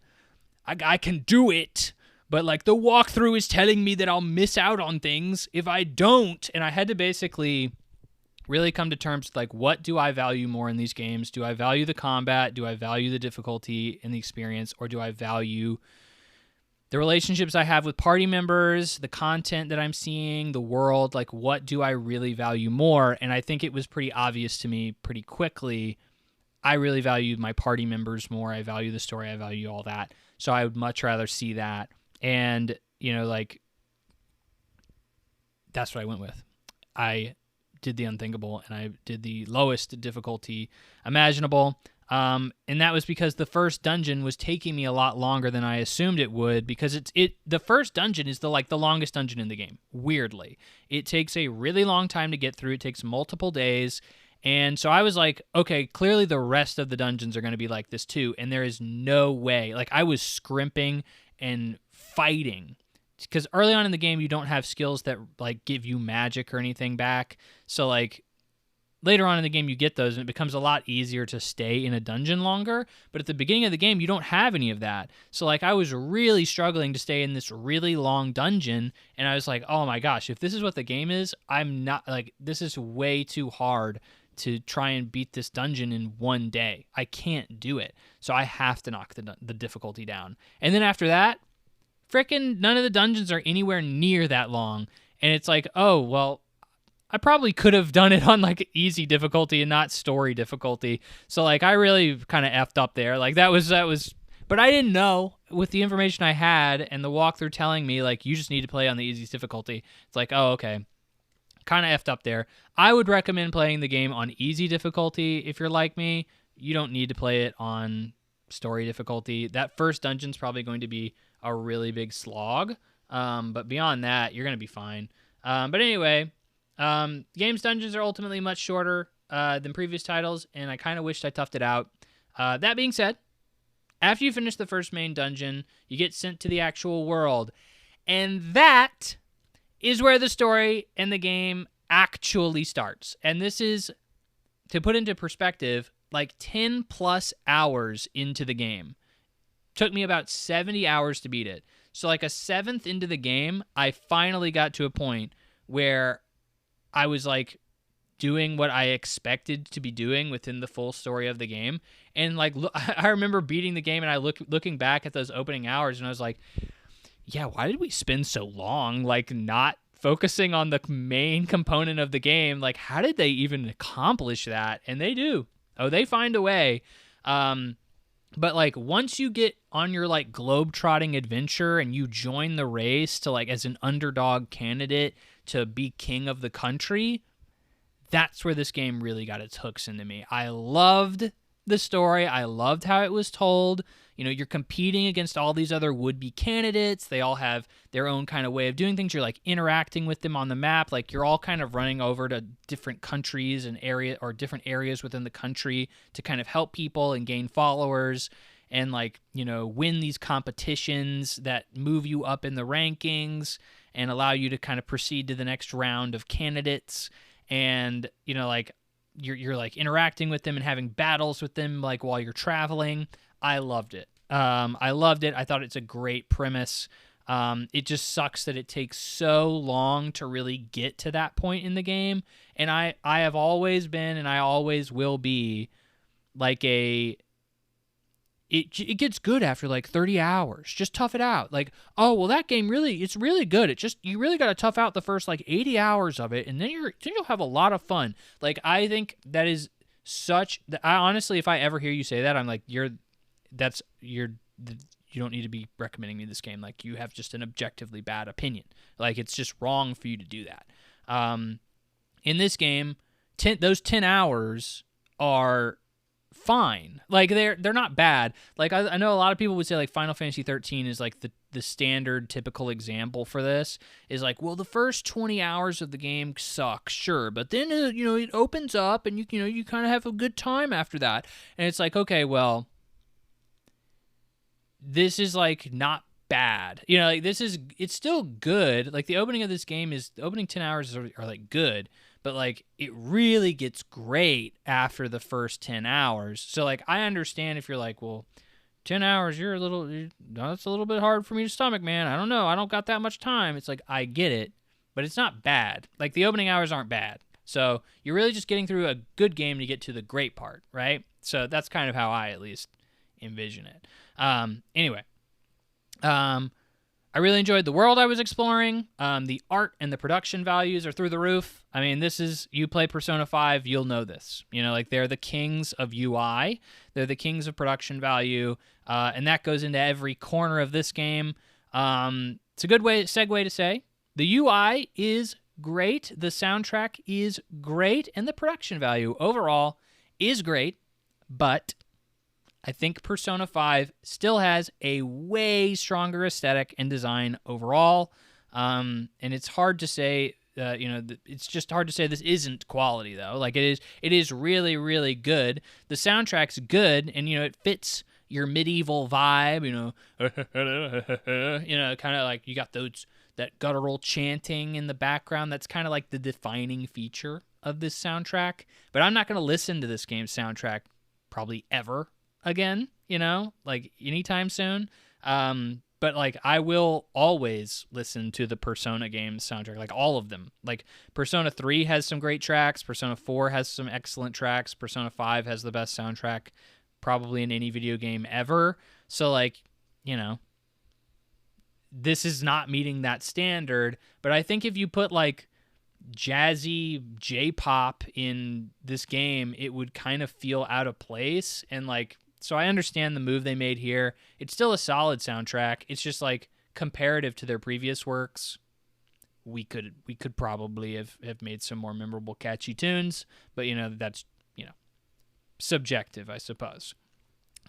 Game feels way more streamlined than the Persona games, and that's for several reasons. There are way fewer days in this game, so Persona games normally take place over an entire year. So you got 365 days, and, you know, they skip some here and there to kind of, you know, shorten it a little bit, so it's not 365 days, but it takes place over the course of an entire year. This one is like 3 to 4 months. So, like, days are a little bit longer, and, you know, like, events that are happening within those days are a little bit longer, but you have way less days. Day cycle is still as addictive as ever. I love the progress you get of just knocking out a day. I mean, like, I did something that was valuable in that one day, and I think that's really awesome. Social connections in this game are 10 ranks, so you have to spend 10 days with it, or 8 days, excuse me, 8 days. You have to spend 8 days with a social connection in order to fully rank them up. In Persona, it was 10, so a lot fewer. It adds up, and there's a lot fewer connections a lot fewer social connections in general, right? So, you know, not only do you have fewer days you have to spend with a social connection, but there's a lot fewer of them in general to spend with. That, and finally, dungeons are no longer these big one-offs that you kind of have to rush through, like, and instead are broken up into many other smaller dungeons with much better pacing. So, you know, that was always kind of an issue I had with Persona. I can't even begin to tell you how shocked I was when I felt like all these changes had been made. But it's amazing. You don't see Japanese developers really try to reinvent or change the wheel if it, you know, don't fix it if it ain't broke. A lot of Japanese game design is kind of steeped in traditionalism. You know, like, why change this? You know, like, this is how it's always been, or whatever the case is. And to see them clearly going through this series, specifically Persona 3, 4, and 5, and say, hey, you know, can we do this better? Is this possibly something that could be tweaked and improved? That's something you don't really see a lot of from Japanese developers, and I am really stunned that this is, like, where they went with it, and really proud that they did, and I think it really pays off. Back to the social connections. Social connections in Persona games always felt padded, and honestly, a lot of them bored the frick out of me. You know, I didn't want to spend 10 days talking to an old couple about their dead son's tree. Like, and like, not even all 10 of those days were talking about the dead son's tree. It's just like talking to them, like, hey, here's a cookie, boy. And like, that's like an entire social link in Persona 3. And I'm not even exaggerating that. And, you know, like that, there's like 15 million of them. And like half of them are all filler, and they're not interesting. They're boring as frick. And like, you still have to freaking do them because they're connected to, you know, like, you know, particular, you know, summons that you want to use and classes that you want to use. So you have to freaking do it. And it's just like, ah, frick, you know, like, very unfortunate. In this one, social connections are far more interesting.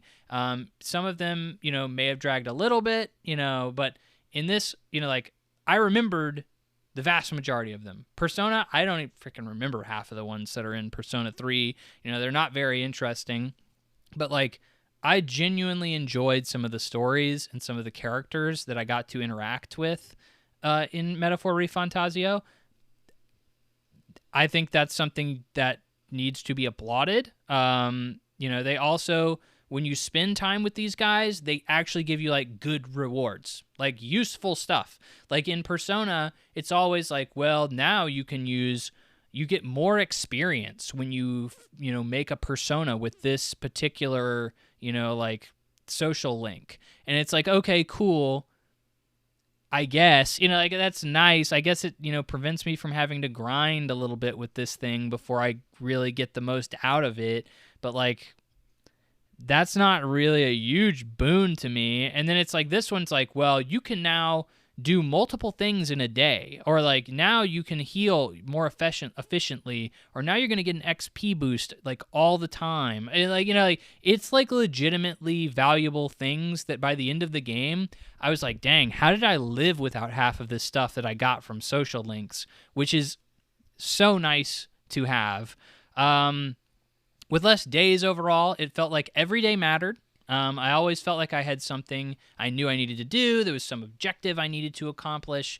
Where in days of Persona, I always felt like there were some days it was just like, I guess I'll go watch a movie or something because, I got to up my intelligence, and so it's like, okay, I'll just throw that day away because all of my social links aren't really available and, school's not in session today, and so I can't go into the dungeon. And it's like, okay, well, I guess I'll just do some random bullcrap to increase a stat here or there. And here I was like, nah, dude, like I gotta plan out my time. I gotta go to this dungeon. I gotta go do this over here. I gotta spend time with this character. I gotta up this. Like I always felt like something I was doing was necessary and was valuable and not a waste of my time, which is massive. Dungeon structure here is amazing, and it's kind of crazy they didn't do this in any other Persona game. Persona games are known for their deep dungeons. They got deep dives, like Persona 3, I think is almost like the worst way they ever did it, but I'm sorry to compare it so much to Persona 3 because, like, that's just the most recent one I played because Reload came out last year. But, like, it was like a 100-plus floor dungeon that you just basically pegged away at for an entire game, and it just felt like a slog. Like, it was just like, okay, just bum rush it to the next, to the end of this floor so I can just go up. I'm just so done with this. But in this game, each dungeon outside of a small few can be completed in 1 to 2 days, and that really breaks up the pacing. Outside it, like I said, it's not like Persona where you're plowing away at this million floor dungeon for multiple days. I would just go hours and hours in a dungeon for Persona, and when I would complete it, then I would be like, well, now I don't have anything else to do because there's no side missions to go and do in a dungeon. So like, I've reached the maximum I can go in this dungeon for now. So I guess I'll just force my way through all these like like social link stuff. And, I would then get OD'd on social link stuff, and then I'd have to go back and do dungeon again. And it always felt like it wasn't paced very well. It wasn't broken up at all. You were really encouraged to plow through the dungeon really fast and then have all this time to focus on Persona stuff and then have to go back into the dungeon again and plow through that. So it just never felt even paced. It never felt even keel and balanced. But here, this is a non-issue. The dungeons are now shorter, which is great, and they also have like gimmicks in each one of them that make each dungeon different. Persona 5 kind of dabbled with this a little bit, but like in this one, in one you have like a maze that you have to navigate. In another, you're kind of doing like a stealth operation where you have to avoid like being seen by like a boss. Another one is like a boss rush where like you have to do intel, you have to gather intel outside of the dungeon to know like what bosses are weak to so you can efficiently beat them in like one turn, because if you don't, like it will alert everybody in the dungeon. Like it's trying to make these things a lot more interesting, and I really appreciate that. Next up, tying into that obviously is combat. So one of the main issues I've always had with Persona's combat is how most of your party was always one note. It would lead to a lot of situations where you're fighting a boss and you can only really bring in like one specific party member because their moves, strengths, and weaknesses, were all static. So like, kind of like what I'm referring to, I remember in Persona, I believe it was 5, I went into a boss fight and Ryuji, like the boss fight, he's like only has lightning moves, and the boss is immune to lightning moves. And it's like, well, Ryuji can learn nothing other than lightning moves, so he is completely worthless for this boss fight. And you're basically like, well, I guess I'll just take him out and not use him. Or like sometimes like an entire floor will have enemies that are weak to a specific attack, and it's like, well, they're all weak to fire. And it's like, oh, well, that character in my party has only fire moves, so I should probably bring them with my party. And like it made it so like, you know, the whole goal of this was to make each character have a role. Like, oh, well, that's your fire character. That's if you're looking for a guy who's got fire moves, that's that one. And then it also double added an incentive to make the protagonist seem really cool, because the protagonist can learn any move. It can have any move. It can have a million different moves, a lot of different moves. So, like, you know, it made the protagonist feel really powerful, and the protagonist in those games is a self-insert character, so you're supposed to feel really cool because you can do a lot of cool stuff and nobody else can. So, you know, but like, it really made the combat feel really one note. It made it feel like most everything was really hinging on the protagonist to get most everything done. Everyone else was just kind of dealing chip damage that, like, hopefully they were weak to that or hopefully they were strong to that. Just kind of depended. You know, but in this, they've introduced the job class system. So gone are the days where you have to rely on this stupid system where only one character is really valuable in like a boss fight or something like that, because you have job classes now. So each member can be swapped out for a class that's more useful. Not only that, but it actually makes grinding fun. That's right, I said it. Grinding can be fun in this game, because for each time you max out a job class with a character, they get a permanent stat increase, so you're incentivized to master all of the classes with everybody. So this led me to grinding in dungeons for hours and hours and hours just to get a quick dopamine hit of leveling up and getting job classes, you know, higher and higher, which was normally quick and easy to do because there's so many job classes. And leveling up lower job classes obviously takes less XP, so I was leveling up left and right, and if one character wasn't leveling up, it meant another one was, so you were always leveling up, and it always made me feel like I was progressing and, you know, like making very good improvements to my characters overall. These job classes also do a good job of splitting up the abilities that you normally see in the Persona series, so like, in this instance, we have like all of the debuff moves is like a part of the Jester class. Like that's the only move he can do, is like just debuffing people. And one party member or one job class is only buff moves, so it only increases stats for your party. And it makes basically each job class feel unique and makes it feel like you can really strategize with the people and the job classes that you have. And, you know, initially I was like, why would I ever have the debuff guy in my party? Like, that's stupid as frick. Why would I not just try to beat the frick out of everything and do high damage? And, like, towards the end of the game, you obviously start hitting a lot of harder bosses, and, like, you really start having to incorporate that strategy of, well, yeah, I really need to debuff this guy because he has a lot of moves that are buffing him, and, you know, like, vice versa kind of deal. So it really made me actually start to think about, like, okay, what should my party composition be and which party members would be best to take on those roles? Because I initially thought, oh, well, that just makes all these characters really, like, it kind of almost makes the same problem occur, right? Because now every character can be every class. And it's like, well, now nobody's special, right? It's the Incredibles problem, right? If everyone is super, no one is, you know, or no one will be. But, like, in this case, it really comes down to stats. So you can't, when a character levels up in general, like just the character, not the job class, they get, like, an increase to stats of, like, obviously, you know, your magic, your strength, your endurance, that kind of thing. And certain classes pair well with those particular stats. So, like, for instance, Heisme is a character that you get within the game, and he has, like, an enormous amount of agility. It's, like, crazy. Like, he has, like, no other stat other than agility, and nobody else on your entire party composition has that. And you can't choose where those stats go. It's automatically assigned. So, like, as you go, you learn, oh, well, this party, really those moves are a lot more effective if you have a very high agility rate or agility stat. And so it's like, oh well, dang, he has really high agility, so he's a really OP character now when he's using that skill, he's using those skills in that class, because his stats are really high there. So like I was like, okay, now every character really does seem like they have a point, like a purpose.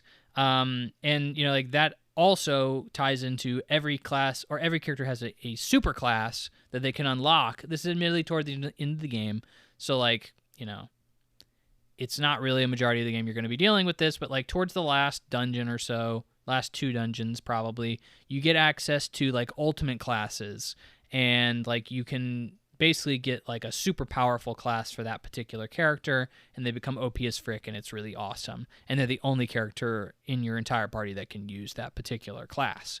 I truly believe that to make a great JRPG, you need a great story and great characters. That is a segue in this note that I did not establish very well, but that's true. Like my big thing about every JRPG is story and characters. I think if you're going to be spending a million bazillion hours in a game, you really need to be able to invest yourself in the world and characters and feel like by the time you come out, you lived in that world and these guys are your freaking best friends. I think in the case of this game, it actually is really good and trickles in very well. In Persona 5, my main complaint was the cast, specifically one. A lot of them simply were not memorable or fun enough to hang out with for 100+ hours. 120 hours, over 120 hours was how long it took me to beat Persona 5. And by the end of the time I was done with it, I was like, yo, I feel like I don't know half of these party members very well, and I feel like I don't like half these party members either. So that made me feel like I just didn't like the game very much.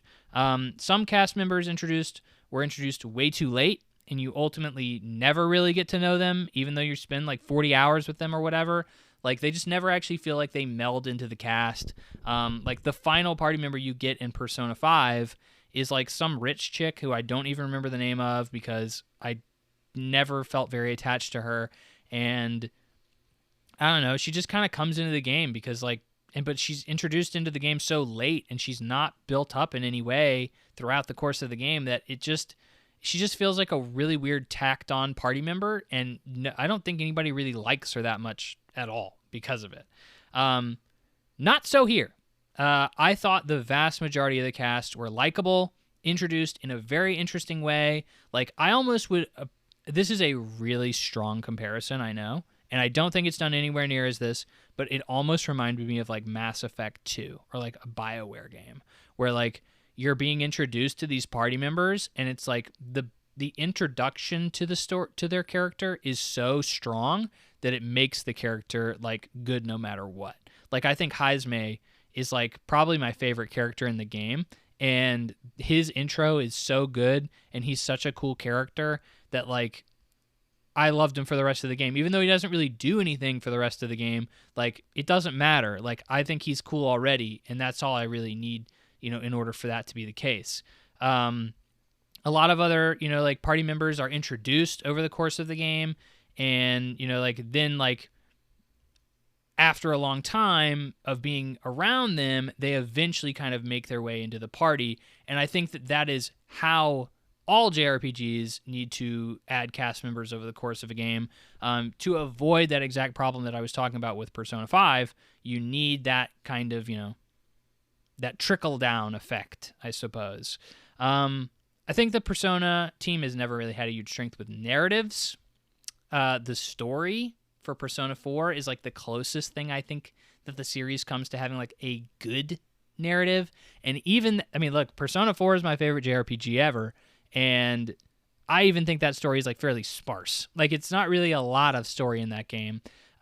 This story, however, is my clear favorite from the studio. It still could be better, but there are, there's some twists that are still obvious and ham-fisted, like the church being evil, because it's a JRPG, so like the church has to be evil. Certain characters, have a One Piece style betrayal, and that is me totally taking a stab at One Piece. Come at me. But essentially, like, a character like that was very overtly good is like, well, now I'm evil because I'm beating up a puppy, and it's like, oh well, okay. Or it's like some character that's like, well, I'm evil because I'm beating up a puppy, but now I'm giving, money to an orphanage, so aren't I just the nicest character ever now? It's like, well, I think we're really discounting everything else that's ever been in like a part of this character before. So like, that's very One Piece to me. I feel like One Piece does that bullcrap all the time, but like this game definitely does that too. There's some twists in there and such. They're nice. But I think the themes overall and everything the game seemed to be building to could have been handled a lot better. I feel like when you have like a super long JRPG like this, and you have, like, this game clearly is trying to say something like for most of the game, and it never really accomplishes that. I think I was all like, at the very beginning of the game, I was like, bro, I think there's going to be some crazy twist, and like I'm going to be like, yo, this game was building to this moment, and it's like that never really happens. You could make the argument you get those twists, but like they never really felt very good to me. It's a fun ride, but like the end is satisfying enough. I just wish that it could have been more of a through line, and you just really want to see that payoff after putting 80 hours into a game. That's just kind of what you want, is like a solid payoff. And I just don't think Metaphor Rephantazio does that excellent payoff. It just is a good enough. You beat the bad guy. Guess what the ending is? You beat the bad guy. Ta-da! Sorry to spoil the end of the game, but that is what happens. Speaking of the ending, the game also started to lag a bit towards the end for me. There were about 2 or 3 times where the game, I was like, okay, this is the end. We're wrapping it up. And it never did. It kept going.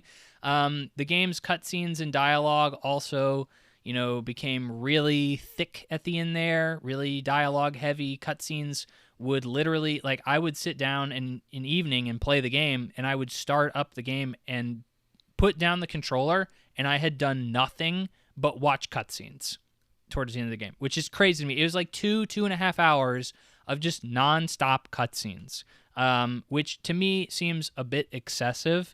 I think obviously a bit excessive. It's kind of one of those things you expect from a JRPG, but still really ridiculous. That I think needed to probably be pared down a little bit. Overall, beginning and end seem a little bit drawn out to me. So you kind of maybe saw a little bit of me complaining, or kind of saw some mirroring of complaints from the beginning and the end there. But the thing is the meat, all the middle, the bread of this sandwich is just kind of your normal white bread. It's just fine, it's okay. But like the meat is really high quality. It's high quality cut of meat there. And that's, again, not discounting the beginning and the end. They're fine, but like I really adored the middle part of this game and didn't really feel like the beginning and end like added too much. Or at least, elevated this game beyond what it could have been. Which I need a side here. A special shout out to the voice acting and auto dialogue features in this game. Most of the actors here are British, and it adds a lot more to like the royal flair of the game. Minus like there's one fairy, like your like fairy companion has an American accent, and I don't know. I guess that's trying to say like, oh, it's a very diverse population of accents, but it's like everybody else just kind of has a British accent. So it's like I don't know how we're trying to push like everybody's diverse if it's really just like one fairy that has an American accent and everybody else is British. But still, I think it's nice. It's different. I know like Xenoblade has European actors that do a lot of voice acting or that voice act for those games. But like this feels different. It feels unique, and it feels like it fits. It fits with what this game is trying to do. Also, the auto advance. I don't think I've ever seen a game kind of deal with this better than this one has. So when I'm talking about auto advances, like most of the dialogue is like in text boxes. It's fully voiced. Some is not, but most of it is fully voiced for like major story sequences. And when you press triangle, it'll just auto play the dialogue. it will cut off right when a dialogue ends. It does not like wait a little bit and then move to the next one. And like when you're reading the dialogue, it's not voiced. I always felt like I had just the right amount of time. I never felt rushed. I never felt like it was going away too fast or staying around too long, which is so nice. Because like I will normally play games with like even fully voiced dialogue, and I will just be like, I will be mashing X already because I'm like, well, I don't want to have to wait like that half a second after the dialogue is fully over for it to continue. So like, I hate that in games, but this is handled amazing. Really appreciate that. That is such a nice quality of life thing. So, overall, this is one of the strongest and most well-designed JRPGs I've ever played. Been talking about this for a while. Sorry if it's been a little bumpy, but I really feel like the message here is it has a strong world, strong characters, addictive combat loop. It is more streamlined and addictive, still has that addictive day cycle, a fun story, high production values across the board, and there is very little for me to complain about. I mean, like, you're hearing me talk about the negatives, and the negatives are like, well, the beginning and ending aren't as good as I really would have wanted. And it's like, that's really it. You know? That's like, you know, and I feel like that's really... like, wow, like that's a really good takeaway. I feel like, how is that not a good takeaway? Like I'd say, you know, I saw some people complaining about like, oh, you can't romance companions. And I admit, you know, like I wasn't super missing this feature, even though at the end of the game I was like, hey, I feel like something's missing. You know, like can't put my finger on it. And I was like, oh yeah, I never banged anybody. Like, oh, well, I don't know. I don't need to do that. But like you know, it also feels like that probably based on how the story plays out, I kind of understand why they did that, and it probably would have made the story kind of awkward to have like a relationship with one of your party members at the very end.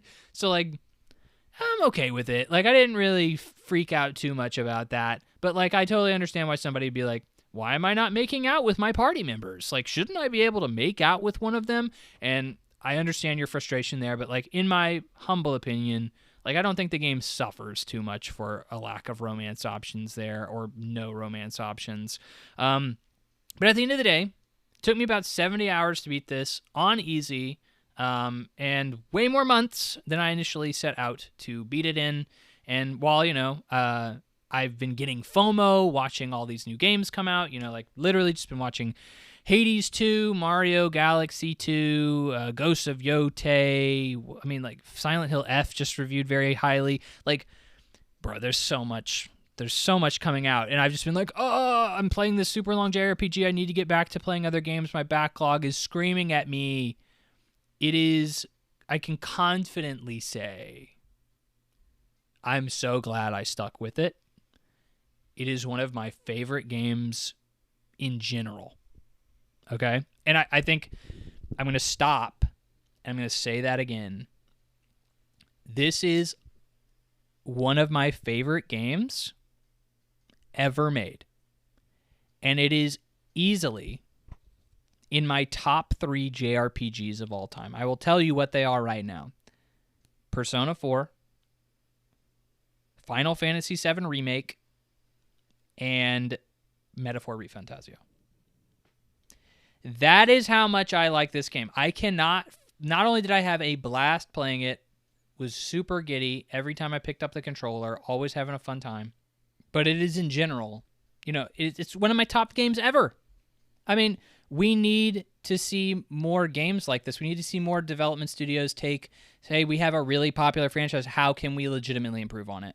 And I don't think everybody can do that too, by the way. I don't think everybody can say, we have something that's good, how do we make it great? I think a lot of people would probably look at it, a lot of things, and say, we're making something really good. We really don't need to change it. And if they do make changes, it probably wouldn't be changes that needed to be made, or maybe they make it worse, or, you know, like something like that. I think it's really hard to, you know, it's really easy for me to sit back and be like, well, yeah, you know, like you made Persona, and like, yeah, those are pain points of the game, even though like, yeah, it's still a really, really good JRPG. But like to see somebody come up with solutions for those problems and still give a quality experience, that's crazy to me. I mean, like, this is sitting at a 92 on Metacritic. Totally understand. One of the highest reviewed games ever. And I think, for me personally, a 9.5. 9.5 out of 10. It's literally just the length and the, kind of drawn out beginning and end that really kind of make this, like, take away a 0.5 from me.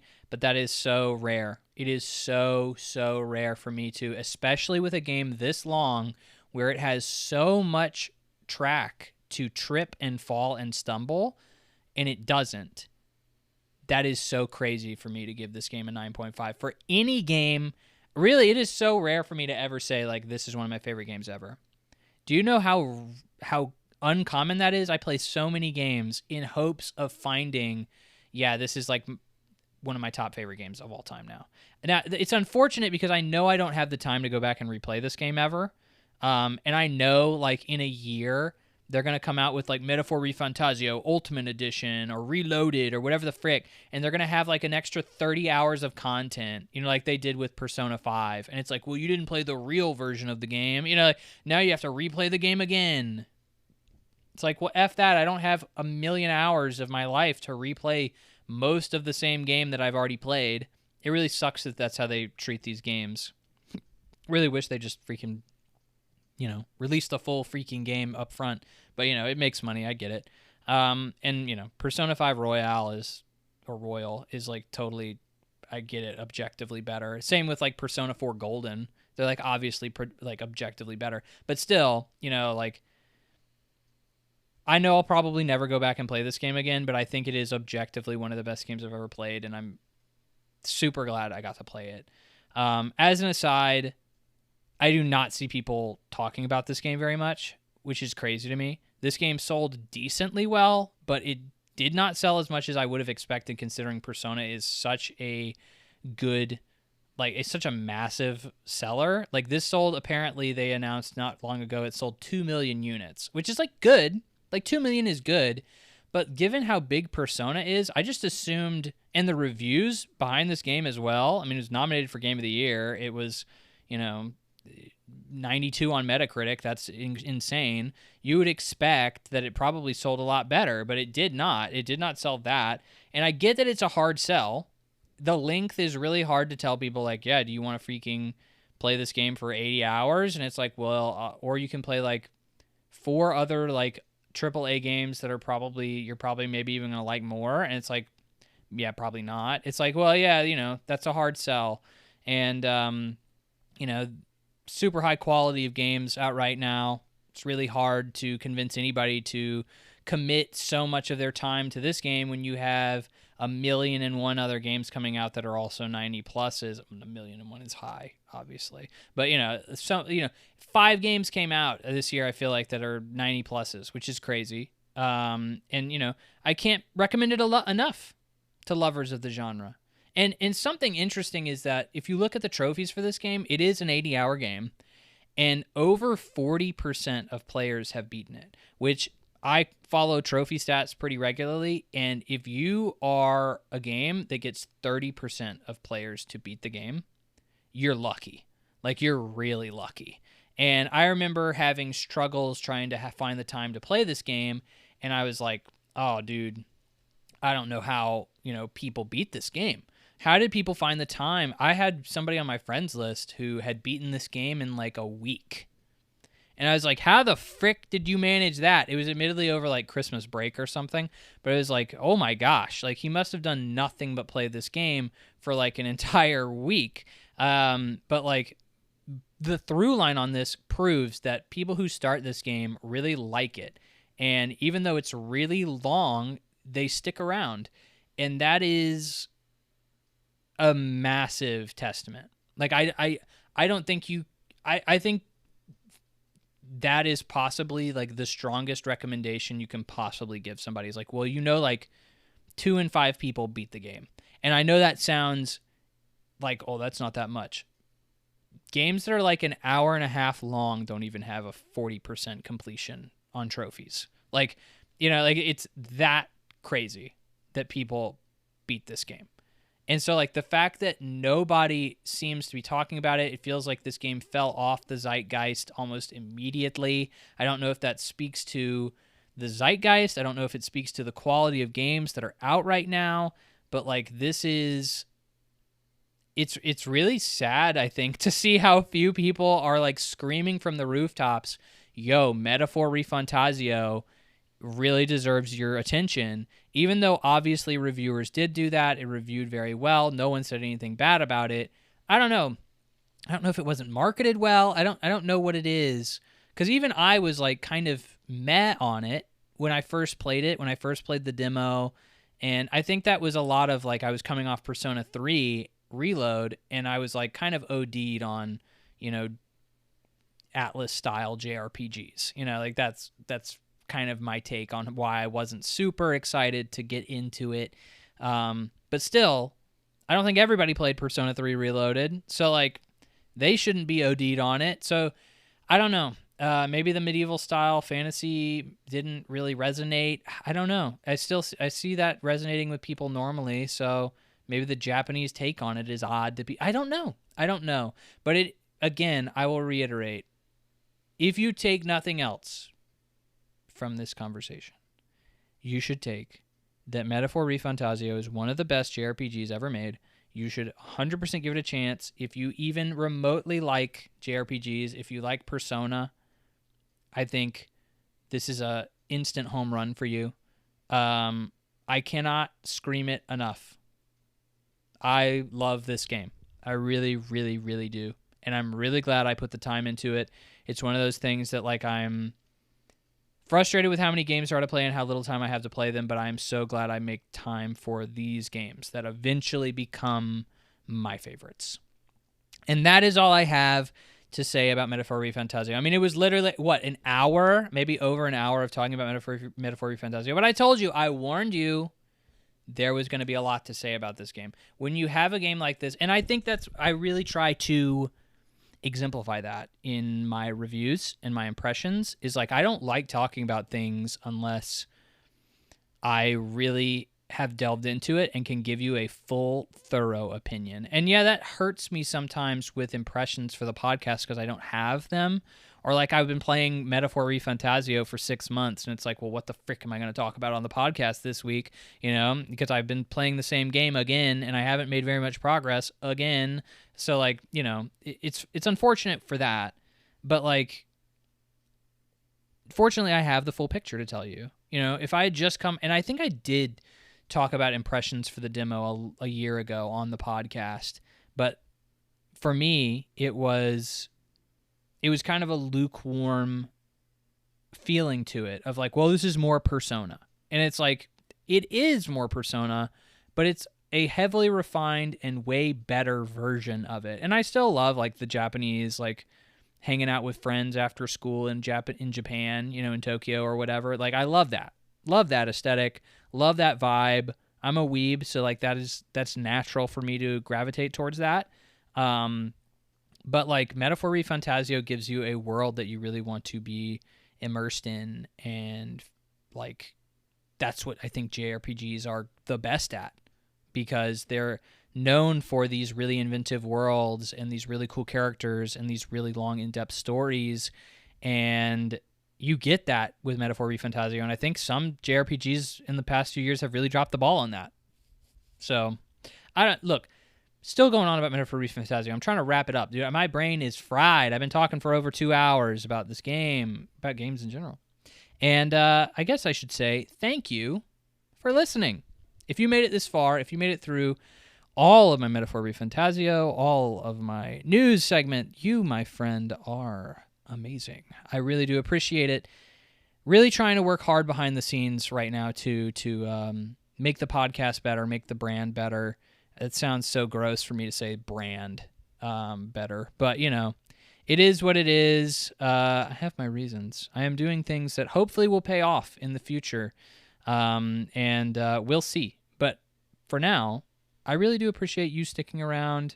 I really do appreciate you listening to me and giving me this opportunity, because not everybody has this opportunity. I try to work for it. I try to put in the hours for it, and I hope that to you, it's worth it. And thank you, friend, for allowing me to live out my passions and to grow in this way. So, anyway, enough about that. Friend, thank you again for joining me on this episode of the Plug In Play podcast. I hope you're well. I hope you continue to do well, and I hope you play some good video games. Bye-bye.